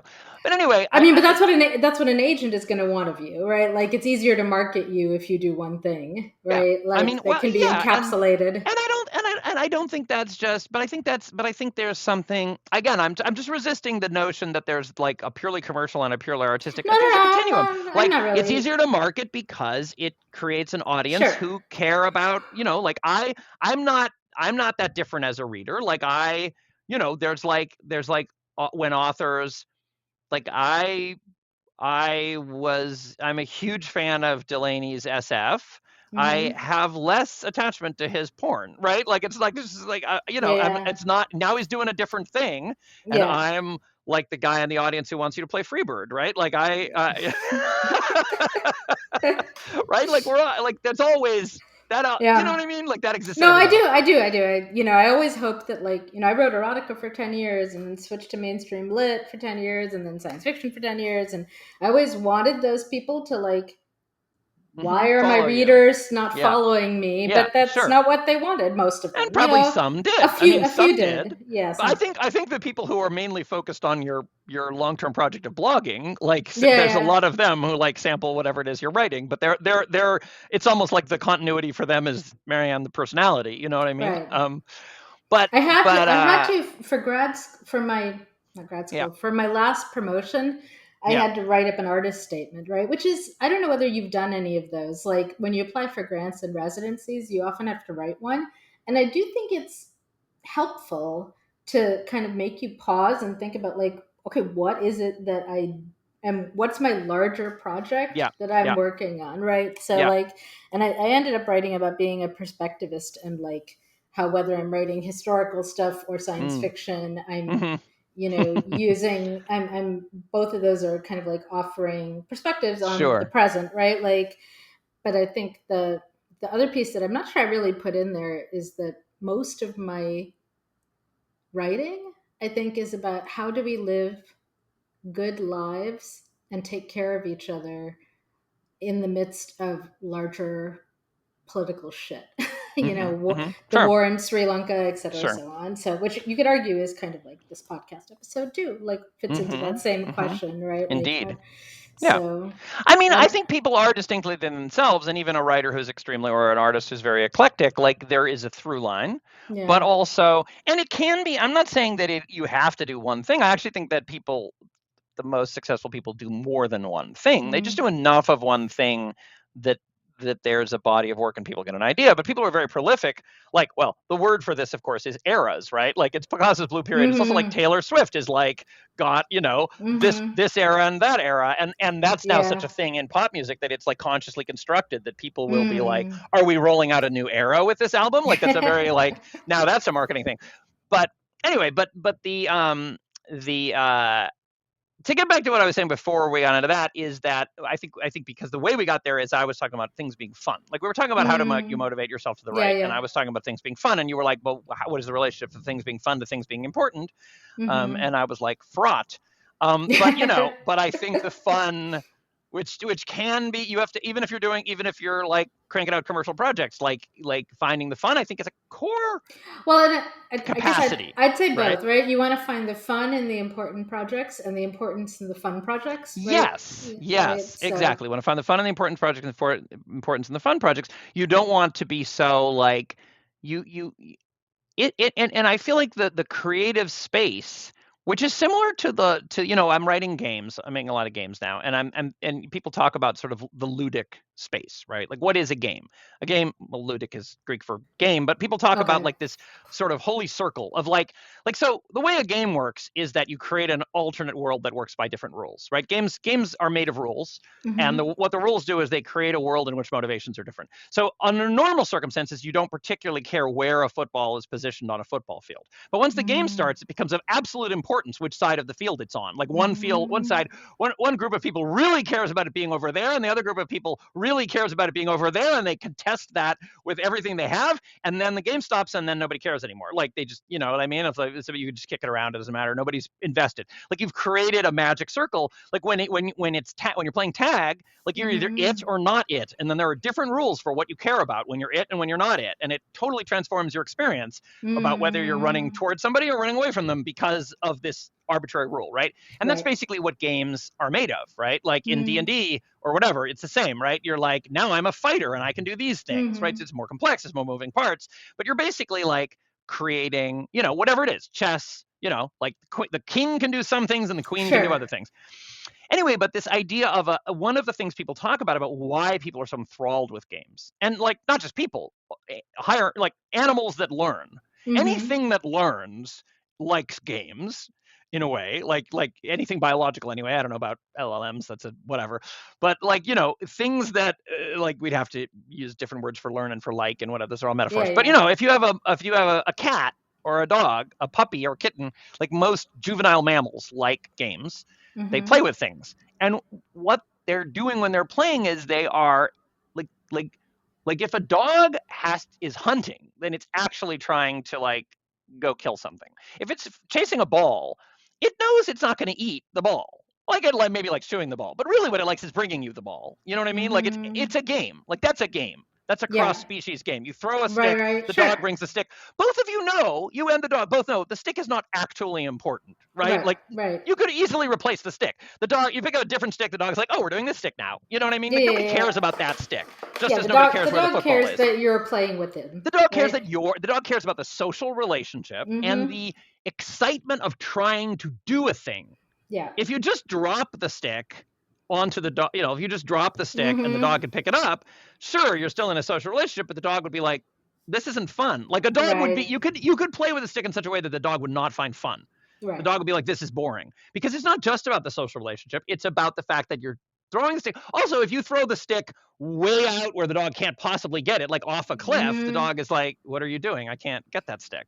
You Right. know, what the dog wants is for it to be hard, enough hard. Like chase the stick, maybe I can catch it before it hits the Yeah, ground or yeah, on the yeah, bounce, yeah. but if not, I'm gonna grab it and like bring Sure, it sure, back like sure. with such like I'm gonna fucking nail this, right? Like that's what the dog is thinking. And anybody who plays, right? Any Mhm. mammal that with a childhood, like, and what that is that's a space where something matters, but it doesn't matter. Yeah. It doesn't actually matter. There's no One of the things that makes play wonderful is there's no real consequences. Like if you like, I mean, once you're playing for work, like if you're a professional football player, then things Sure, change. yeah. That's work now. But insofar as like, you know what I mean? Like there are things that the Mhm. dog, like if the dog was, if you're playing hide and seek, that's not like being truly lost, right? Like being Yeah. truly lost is scary, but playing hide and seek is exciting because it's a fictional world. You've drawn this ludic circle around what you're doing so that things are real. You can devote yourself passionately to them, but they actually don't matter. The game will be done and then you clear the slate. So it's freeing. Mhm. It's freeing in Mhm. the sense that you can go your hardest and then like that didn't actually like if you were really fighting with somebody to try to get past them in real life, that would be terrifying. But if you're on a Yeah. rugby field, it's fun. It Yeah. might be terrifying in the moment if they're really big, but like, you know what I mean? At the end of the day, it's like we Mhm. are doing this for fun. And there's something akin to that about the writing space where you're like, it has to be because that what you're holding in that moment when you're playing rugby is this is the most important thing in the world, and also it's not that important. Mhm. And that I find is the most creative space for writing where it's like I'm super into this. And also I don't have all this stuff in the back of my head where it's like, will this be the thing that, you know what I mean? Yeah, Like, yeah, yeah, and I yeah. think sometimes if you are trying to feed your family or you have to put some stuff aside. You have to be Yeah. like, you have to sort of be like, we're not thinking about that now. We're in the creative flow of the thing and we care about it for itself. And even though we have some means to an end thing that's going on, I think you kind of have to put that aside to create in the moment. So there's a way in which it's like figuring out, given what's going on and what energy you have and what your brain is like in the moment, like what you can make clear this space for in which the thing can happen where it's just you and the thing and the creative flow and you don't and all that other stuff is not overshadowing it. Yeah. And in your Yeah. case, and I think that's the most easy way, often we are like, I don't have time, and what's actually happening is we're stuck, right? Yeah. I mean, there's a superficial busyness that sometimes masks the fact that we're just like Yeah. out of love Fair with a enough. project or stuck on it or miserable about it. And what you're talking about like in some sense, I think what happened to your year that you're talking about is you took on something that is important and like good, Mhm. and everybody including me was like, oh, this would be a really good thing for you to work on, we really want to read this. And then that is intimidating, and then particularly the kinds of things about it of like, will this hurt people, Mhm. I have to do all these things like that. That's like you getting psyched out. That's like sort of Yeah. like now you kind of like have an unsolved problem, which is how do I have this be like cool and creative and I'm excited about how cool this scene is when it's like about something that matters, like, you know what I mean? That's Mhm. incompatible with the feeling of like, what will this person think about what I wrote about this thinly veiled version of them, right? Yeah. That's like that like interferes with joy, fun, immersion, the creative, like, ooh, what if we did this? The kind of like Mhm. what you're, like it's like Yeah, being a yeah. little kid being like, what if we put these things together? Ooh, like what if, you want that excitement of like, that's what the creativity lives in. And if you're like, be careful, because don't, and it's like that Yeah, about when yeah. you're writing about politically charged things sometimes, and you're like, this could Mhm. offend somebody, this could hurt somebody. Like that's Yeah, always yeah, like, yeah. and you gotta find a way to hold both things, because I mean, and partly you can sequence them. Do you know what I mean? I think there's something to be said for like you're drafting in privacy. You can let your mind wander, and then you can later put on a different hat, which is like, let me make sure, like first do no harm or whatever.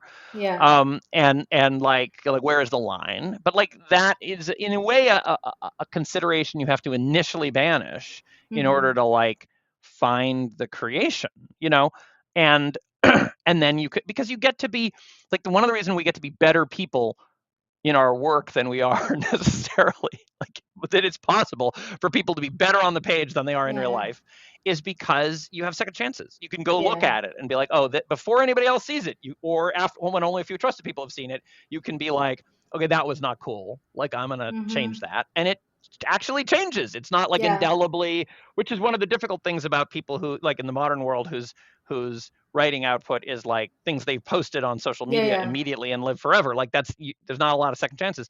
But with a novel, you can be like, let me write the brave version Well, and and I think, then yeah, I think also correct. that, as you're talking, I was like, there's also with the memoir, if I do it as memoir and not novel, right? Mm-hmm. There's like other things that, in addition to all the things you talked about, there's also, I get stuck on like the memory piece. Like I don't Yeah. remember a lot of the details from Yeah. 30 years ago, Yeah. which is frustrating. And I could make them up, but I'm willing to, but I'd rather have the real details. So Right. that's frustrating.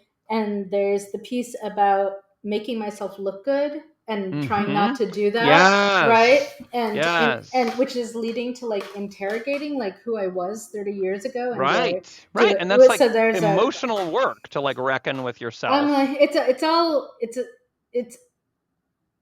Yeah. I just written, read. I wrote a cancer memoir, right? But that was like blogging in that I Mm-hmm. did it in the moment, Mm-hmm. and even when it was edited and Also, published as a clearly book. you're the hero and cancer is the villain when you write a cancer memoir, right? Like it can't be Yeah, like, sure, it's like sure, yeah, the yeah. moral, Even it's not as morally fraught. Like who's yeah, the bad guy yeah, here? Cancer. right, Yeah. right, right. But the I'm not even sure I would say cancer is the bad guy. Okay. I think the if there was a lesson to that book, the lesson was there's no guarantees, but if you can treat it as, if you can trust the science and just treat it as a set of tasks and this too shall Mm-hmm. pass, it's Yeah. not, it doesn't have to be as scary Right. as it might initially seem. Perhaps cancer That's isn't the villain. It's just the weather. It's just what's yeah, happening right yeah, now. yeah, yeah. So anyway, putting that aside, but the that book was, I edited it, but I presented it as like this is what I wrote in the Mm-hmm. moment, Mm-hmm. right? And Yeah. that's a very different framing than Yeah. I'm looking back on something Sure. from, Sure. Well, and and like that's trying to and put it in that's context. So I think it's just it's my And that's point. similar My to like a thing I had with historical fiction where I Yeah, didn't yeah, write history. And this is a good example of what I mean about like yeah. the balance of fun and stuff, is that I used to be really I think I've always been drawn to some historical things, but I remember early in my career I was really intimidated by it. That was the most intimidating kind of thing because there'd be so many ways to get to be wrong. Like you had to do all this Mm-hmm. research. I sort of felt like I would be interested in some period and it's like, oh, but you've got to do this ton of research that seemed Mm-hmm. insurmountable, and then you'd get stuff wrong and people would be mad, or you'd be mad, or Mm-hmm. you'd be like, ah, it's not even true, it couldn't have happened. It was sort of like the Mm-hmm. game is to write something that could have happened there, and then Yeah. like, except maybe for like whatever fantastical conceits you add to the rules, but Right. like you want it, and then you could just seem dumb. Like I don't, like I didn't want to seem dumb, and it's like Right. you don't know that they didn't even have the stirrup then or whatever, and and and I gradually got you like I got to a point. Now I've been writing a lot of historical stuff, and it's like I got to a point where A, the research is fun in and of itself. Mm-hmm. B, I've framed it sort of like B, I know some tricks about how to not necessarily like not nail things down, like suggest things in a way that it's like this seems plausible for them, and like Mm-hmm. we don't need to know, like I'm not like tripwiring, like I'm not telling you Yeah, what their yeah, yeah. lapels looked like, I'm not mentioning so that you can't be wrong about that, you know what I mean, like I'm bracketing like which things I'm focusing on, Mm-hmm. and then also like the kind of like just building up a resilience for it's like, yeah, well, some of this, I mean, it's fiction, like it's not going to be Yeah, all right, yeah. um, but also just finding the enormous fun in like, and the kind of magic in Yeah. how research can sometimes solve your plot problems where you're like, oh, this doesn't really work. I'm not really satisfied. And then you're like, holy shit, that happened. Oh, that's Right, going right. in. You know what I Yeah, mean? yeah, And yeah. that like, it just, it's a great, I think of this dance with reality, which is kind of like the way science works in some kind of a strapple of science fiction where you're like, oh, that's possible. But, you sort of could do that in history where you're like, oh, that's amazing. That works so well thematically and it happened and I need to get that in there. Anyway, but, uh, that kind of not being when I started enjoying research and feeling like it was surmountable and feeling like I knew how to do it, it became Hmm. a fun dance Sure. and not a big deal. And getting it wrong is more like dropping the rugby ball occasionally. Yeah, Like it's like, yeah, yeah, sometimes you're playing this game, sometimes you'll fail, but that's like it stopped being like, oh, that's a reason I shouldn't do it, and more like, let's see how good I can be at it. yeah, yeah. Um, uh, I, I think yeah. one thing I've realized over the course of this conversation is that this project, part of why I've had such a hard time starting it is because it involves several new challenging things for me. And Yeah. so, Interesting. which I hadn't really realized. And so it's a little bit, it's not just dumping me in the deep end of the pool when I Yeah. only sort of know Of how to several swim. poles. Yeah. It's like, oh no, we're going to dump you in the ocean in a storm. Good luck. Yeah. Yeah. Yeah. That's Yeah. how it Yeah. feels. Yeah. It feels Yeah. like, and I'm like, maybe I need to take some steps back and be like, let me Yeah. just do the deep end of the pool and Right, I right. don't It'll have be to interesting dive to work right up into to the it. It'd be ocean. interesting to, it'd be interesting to Yeah. write. I mean, here I have some, I have a thought, which is like, you have this idea for what the memoir would be. But what if you just wrote a scene as a short story? Yeah. What if you Yeah. just took some piece of it and were like, and even as like, I mean, it could be a short story in various genres. Yeah. You Yeah. could do, you could also experiment with like, you know, Well, in fact, I have some of these scenes that I wrote hmm as some of my first short stories already yeah, exist from 30 yeah, years ago, right? So I had yeah. been thinking I should go back to those and like I wouldn't write hmm them the same way now, right? So, but the material is there. But yeah, So, but I feel like the memoir is so big and vast and important and yeah, involves all yeah. these new challenges. And if you, I mean, it'd be something about doing something short that be just like achievable goals of Hmm. like, I'm gonna do this by then and get it Yeah. out to a thing. Um, However you do that. And I don't know, like yeah, or just Yeah. things that teach like if you can identify what the new things are, like Hmm. doing those uh you know, One piece at um a time, yeah, not one all piece of. at a time. Yeah. Um, So this episode, we should probably start wrapping. It's not so yeah. much about chaos necessarily. Writing Well, in it's a lot chaos about is a brain piece of it. chaos. It's about brain chaos. Yeah, it's about like, well, I think about barriers. I mean, we've written about writer's block. We've talked about writer's block before, but I think hmm this is maybe just getting a little deeper into like, there are a lot of conversations in the writing world about like not having time and Yeah. for your writing, and we've talked about that before, but that's not where either of us are at the moment. It's not hmm That's not the biggest challenge. There are other things that are getting more in our way than that. And Yeah. Yeah. Yeah. All different kinds of obstacles and like the mm-hmm, kind of attention you have available and the kind of like resources you know what I mean, like mental mm-hmm, resources and and I mean, yeah, the chaos is significant. Like obviously it is, that is another thing mm-hmm. that like every time the chaos in the world ramps up and uh it, or in my perceptible world there's lots of chaos I'm not attending to, but like the that Well, is draining and conditions what's possible, and you have to adapt to it. and um and I don't know whether you feel this. I feel a guilt, right? yeah. Of like, Oh, that's the other thing I I read was Rebecca gonna. Solnit and I'm like, why am I not doing what she's doing? Why am I, Sure, or Heather, what's her name? Heather, the sure. historian, Heather Richardson. Yeah, I know who you mean. Like, I mean, she obviously is a historian. She knows that much better than I do, but I could do some of that kind of work. And I feel guilty when I write anything else, like Sure. when the world is on fire, shouldn't we all be trying to put out the fire kind of thing, right? Like, who am hmm I to sit and, write about my garden? Like, Yeah, uh-huh, uh-huh. Although, yeah, sure. Well, I mean, and that's another balance thing where it's like, I mean, there are many, like, I think it's important to distinguish where that call is coming from, because there are like these objective, there's like these sort of should guys, these sort of Mm, stern magistrates who are sort of like, you know, external, who are kind yeah, of yeah. like you should be, and it's kind of the same category as like, well, why, like couldn't, why aren't you famous, or why isn't this successful, or why, like it's another category to be like, why haven't you saved the world yet, right?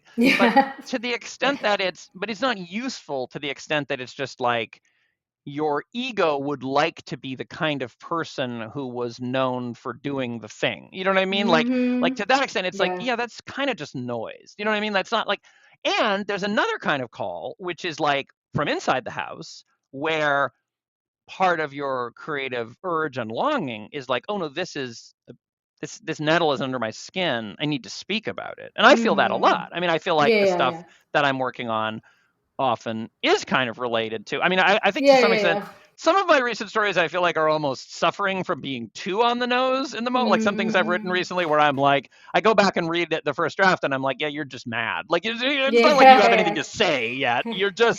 You're just venting. Like I don't Yeah, know if yeah, everybody yeah. needs your venting about the world, right? Like not Mm-hmm. yours, but mine when Yeah, I go yeah, and yeah, read the yeah, first yeah. draft and then I'm like, can we make this something that is like better than just me yelling? Um uh but like yeah, but that like the voice that's from inside the house where you're like, oh, this is something Mm-hmm. I need to speak about. Like I feel that Right. very acutely. But like then, but the like, why can't I be Rebecca Solent? Like it has this, it could be either, right? It can be the like, oh, what she's doing is Mm-hmm. inspiring, uh like I feel an echo within, but it could also be this external thing because it's like, well, when you do it, it'll be you doing it. Like it's not going to be, you know what I mean? Yeah. Like it doesn't, somebody else is not the metric, right? Like, Yeah, and yeah, yeah. also that's mixed up with like, yes, she has a huge audience. Like maybe you, like some of your Facebook, Yeah, some of yeah. my Facebook posts are engaged in the same thing. They're doing the same thing. They just don't get a million views, but that's not under my control. You know what I mean? It's Yeah, like, that's not the part that's stressing me. I think it really is like kind of a feeling like should I be spending more time on doing that kind of work, whether it makes it out to a larger audience or not is yeah. I feel like I I have mean, what so I little control find, over that these days, but just like, yeah. every once in a while, like I'll write a poem or Hmm. a blog post or whatever, and people will say, this was helpful, this Sure. encapsulated how I'm feeling right now, Yeah. whatever. And I just Yeah. wonder if I should be doing more of that kind of thing, but it's exhausting. It's like, Yeah, well, that too. I mean, I find sometimes it's exhausting not to do it. I mean, my yeah. relationship to the news has been lately that I like.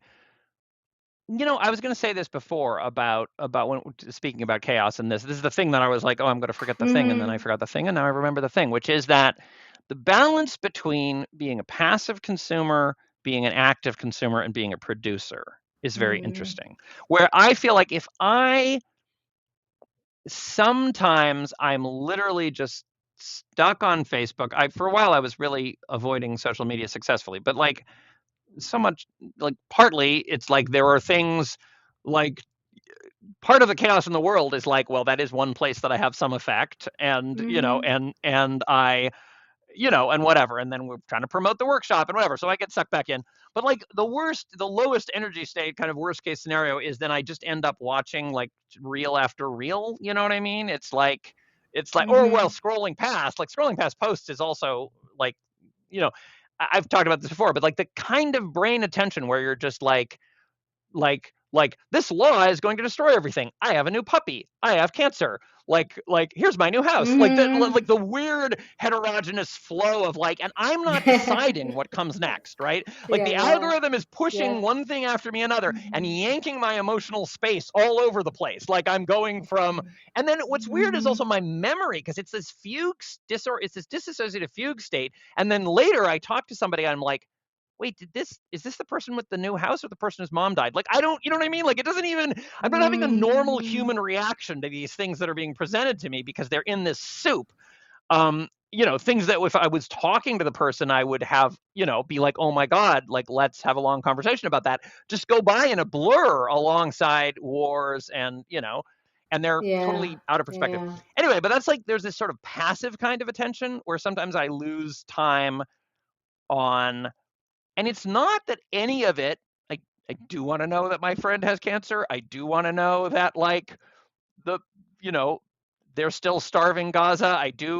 I'm fine with seeing someone's new house. Like it's not that any of in the individual specific Mhm. things are like a waste of my time. What's the problem is the passivity of my attention, where I'm just like Mhm. being fed things and I don't have any way to organize them or narrativize or do anything about it. And that is really like in terms of like the diet of like Mhm. what of input and output and everything, that it like too much of that is really destructive. And then there's a Right. kind of active but consumer Mhm. stance where sometimes I just end up on a rabbit hole of Wikipedia or Mhm. whatever, and that can also feel like it's a waste of time. Sometimes it could make some kind of argument that it's research, but sometimes you can't.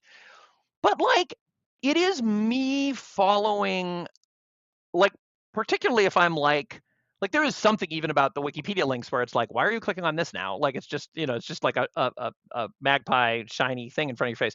But there is some way in which I was Mhm. like, I don't know, I listened to an epic rap battle of history. I'm a big fan of those. And I was like, I'm gonna make a suggestion. And I was like, you should do like I don't know, Jane Austen battling the Brontes, and then like Lady Murakami shows up because I like the ones where somebody shows up as a surprise. Lady Murakami shows up and be like, you know who wrote a novel fucking 800 years ago before you bitches? Anyway, and they, I thought that would make a good epic rap battle of history. And Yeah. then I was like, started to research like Mhm. this is how I ended up reading the Tale of Genji. I was like, started to be like, Yeah. what is the deal with like I know about the Tale of Genji, but I didn't really ever read it. I don't really I was like reading all this stuff. So I ended up in this, then like that's a half an hour of like reading about, I don't know, early novels in the Chinese, what was the predecessors and like Mhm. the formation of Kana. You know what I mean? Like I'm never going to use this for anything, but it's like different kind of attention because I am actually actively having, it's sort of similarly like time wasty from a purely productivity point of view, but I think it's differently nourishing to be like, I want to Mhm. know this and I'm going to track it down.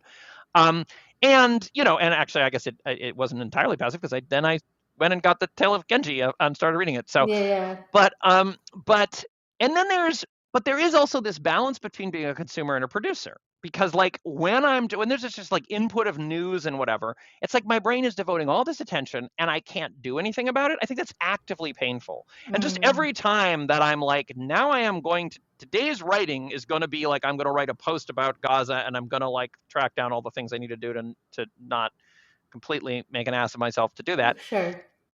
Or like I'm just going to go to a protest. It's like there's it's not I don't know that like I don't really believe this mystical like if we get 3% of the people on the street then everything changes. Sure. Like I think that there's some utility in damage control to having like I'm glad a bunch of Mhm. people came out for No Kings. I'm glad I took pictures of myself and posted them online. That isn't in itself sufficient. It is necessary and it is certainly like way better than there not being anything. Like it would be a Sure. worse world if people were like, wow, nobody's protesting this at all. Like that'd be Right. worse, right? Like Right. so it is definitely like a certain amount of damage control to be like, we were there holding signs, by the way. Right. But it isn't like that efficacious in like but it is really healing. Like it is really Yeah. just like supportive to like just do something that just literally doing anything feels bodily different like Mhm. than and I almost feel like that's true about most things. I mean this is about politics, but like most things where the ratio of if I'm just consuming Right. and I never somehow take action, it's off balance, you know what I mean? Mhm. And it's like I mean like the I don't know, like I'm in my parents' house and they watch the TV news and I'm like I cannot watch the TV news because the TV news is a format where like I want to be educated about it, so I want to read a newspaper or read like read a Mhm. newspaper and then go look up things, go look up the papers or whatever. Like Yeah. my deep diving or Wikipedia, my like deep diving some of this stuff, but there's a relatively high like input rate, and I'm interested in like general patterns. Like if I read the news and then Right. go look stuff up on Wikipedia, I'm like, what is the homicide? What is the influence of poverty on homicide? Or what is the Right. influence of Right. like, does this policy efficacious? Like that's I don't want to spend too long on it, but it's a useful thing to know. The TV news is like literally let's show you pictures and dramatize this one incident of somebody killing somebody, which Mm. is like that is one data point, and I'm having such a big emotional reaction to it now Mhm. to a thing that's really irrelevant that it's just you know what I mean. It's just like I can't. Um, yeah, anyway, so I think the ratio of like passive attention to active attention to production is like really interesting. And it's not even like I would rather like I sort of feel like my pattern is like I try not to do anything. I am reading the news and stuff just like I don't know when it's there, but I'm trying to avoid social media. I'm trying to like actively direct my attention to like I will decide which headline I will look at the New York Times app headlines or I will look at the whatever newsletters I get and whatever and be like this thing I actually want to know about. Like I'm deciding I want to know about this part of it rather than just opening myself to the feed. And then when my tension builds up enough that I'm miserable, that I'm not speaking, then I will go speak and like try to, you know what I mean? And not because I think it changes the world, I'm Rebecca Solon, but just because it's like balances it out that I'm like in action at least a little bit.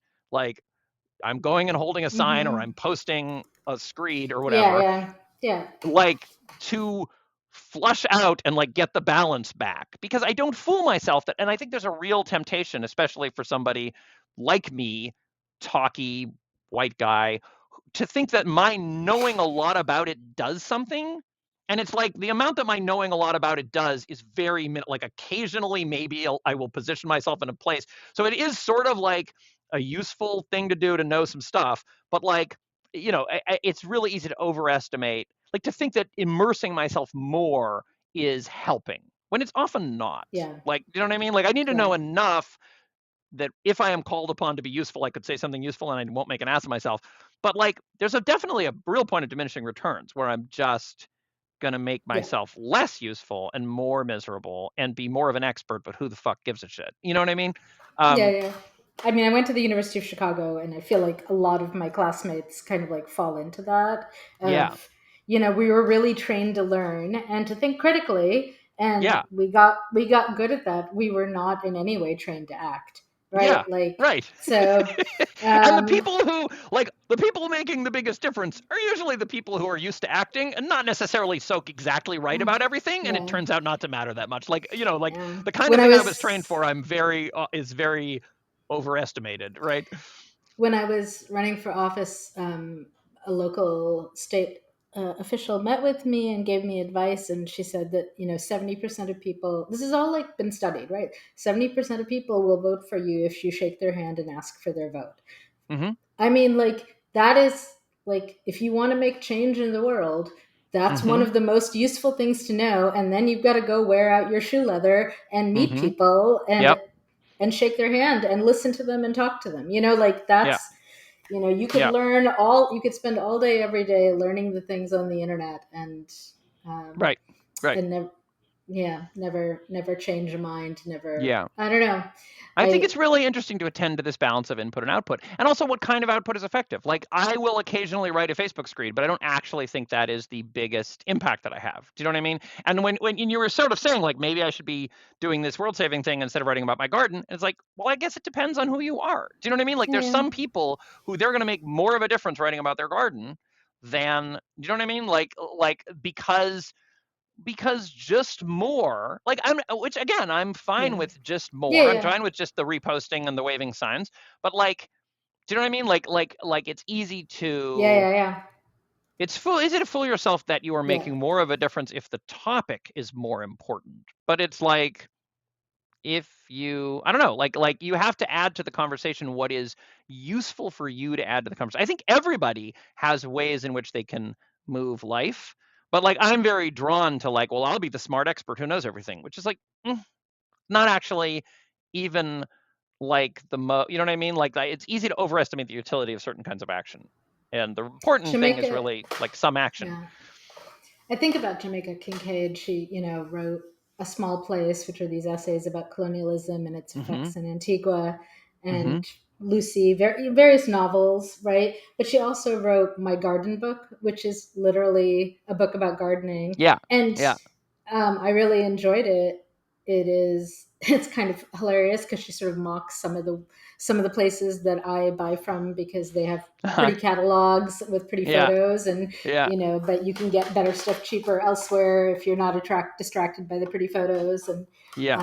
And but she also like has like the the colonialism weaves itself into that too. Like Sure. her critiques and so on Yeah. are also present in that book. So I don't know. I don't have a I mean, point my to this. sister I is just doing like yeah. her garden. She got a person to come, and the garden is like native DC stuff. So butterflies and bees actually come Mm-hmm. to the garden. It's like the Sure. restorative agriculture in a little plot of whatever. But it's kind of one of those things where it's like, yeah, if everybody replaced their lawn with black-eyed Susans in DC, like it would Mm-hmm. It have a would big have. ecological impact, right? It would. Like in the small, like the large is not more important than the small. Like a lot of times we're like the important thing. It's the same thing with in politics with like national versus local elections. Like people are so like everybody keeps founding everybody who this week Elon Musk is founding a third party, and everybody who like does this thing where they're like, what we need is a new party, and what they mean by that is some new third party candidate for president, which does which is usually the biggest effect you could, I mean, like, go for it, Elon, with my blessing, because the biggest effect you could have is splitting the people who agree with you, right? Like the better, like Mm-hmm. that's a good way to, like, I hope Elon starts a party because I think that makes it more likely to elect a Democrat. Like it's almost always like shooting yourself in the foot in a national first past the post system. But local parties often, like Democratic Yeah. Socialists get elected in New York. Like, you know what I mean? It's like you Yeah. don't Yeah. like there are like why people don't, when people talk about third parties, they don't mean like their local school board first or their Yeah. area. You know what I mean? Like that's if somebody is talking about The a school, at grassroots. least where I am, the school board election is nonpartisan. Well, So okay, fine, you don't. but you No, no, no, no. That's the point. That's the point. sure, You don't actually yeah, declare a party when you're running for yeah, school yeah, board here. fair, You fair just enough. run. But I'm just saying, if So I heard of a third party that's like, what we're going to do is get some mayor, like yeah, we're yeah, starting by trying to run in mayor races in Rust Belt towns in the Midwest, I'd be like, well, that sounds like you're serious. If yeah, you're yeah. like, I'm going to run for president, I'm like, you're just, yes, go, Elon. Yes, that's a great idea. Like, why don't you, like that's it. It's it's like a self-defeating vanity project, which is precisely what I want Elon Musk to be working on. But you know what I mean? It's like that's this mistaking the big for the small. Like the big would be what would be important is so tied up with ego in a way. It's Mm, like 1,000 people running for mayor is like a bigger change than 1,000 people trying to help one guy be a third party president. That's good luck. You know what I mean? And that's like we, like Candide ends with saying you need to take care of your garden. mm-hmm. All Like right. do not underestimate the garden. Yes, I agree. Okay, we should wrap, I Yep. think. And we are now straying into politics, which we said we would try not to do because it could just Yes, consume sorry. everything. No, no, no, no, no. I think it was my fault. So, hopefully there was something in here that was helpful to the people listening, um, or at If least nothing else, it's a amusing record of our thoughts at this juncture. at this juncture. Yeah, and Write in and tell us how you manage your I'm attention. gonna And try and put some post-its on my wall, and maybe Ben and I will do a reading in a month when he's in Chicago, yeah. teaching at our workshop. If this workshop goes well, we may do it again next year. So if you think this sounds interesting, it's a workshop and retreat, so you can come and do Mm-hmm. critiquing, or you can come and just hang out with us, and I'll cook at least some of the time. And Yeah, and I think we sort of promoted the workshopy part, which is the sort of traditional, we're going to read everybody's manuscripts and talk about it. But like simultaneously, there is the retreat where you go off and write, and then you join us after we're done critiquing manuscripts. mhm. And that And we'll have I some think local also, authors coming in and doing Q&A, and yeah, we'll be yeah, and very we might have some writerly talks that for a we want to week. give. Yeah, soak up the So inspiration. awesome. No doubt it will be. You realize, of course, that now we're like talking up our workshop, but it will be Well, probably over by the time this actually ships, given our yeah, track record of how quickly we got episodes yeah, out. but then people So can be next like, year, next year, that sounds yeah, interesting. Let yeah, me get on the mailing list for people who are get interested in on the this. We should Speculative Literature probably Foundation mailing Well, you list, should and get you on the will newsletter know. list, but we could Yeah. also set up a separate thing. Connor, maybe you should set up something saying if you're interested in the 2026 Mm-hmm. workshop, Sure. Yeah, but I mean, put, the SLF newsletter probably would also be a way to do it. yeah. But yeah, All right. sure. Okay. Save the date, All right. maybe. Thanks, everybody. And next time we'll talk about Stay something human. different. And we're going to have some guests soon. We're going to Mm-hmm. bring some more guests on. So that'll be Yep. fun. All right. Bye. Bye. Hey humans, Don't forget to follow, like, and subscribe on Spotify, Apple Podcasts, and more so you don't miss future episodes of Mohanraj and Rosenbaum Are Humans. Leaving us a good rating also helps us reach a wider audience. If you want to reach us directly to ask questions or continue the conversation, you can email us at mrah@speclit.org. This podcast is hosted by Marianne Mohanraj and Benjamin Rosenbaum. Editing and show notes by Connor Nevitt. Music composed by Thor Bremer, and cover art by Stephanie Bailey. Thanks for tuning in to Mohanraj and Rosenbaum Are Humans.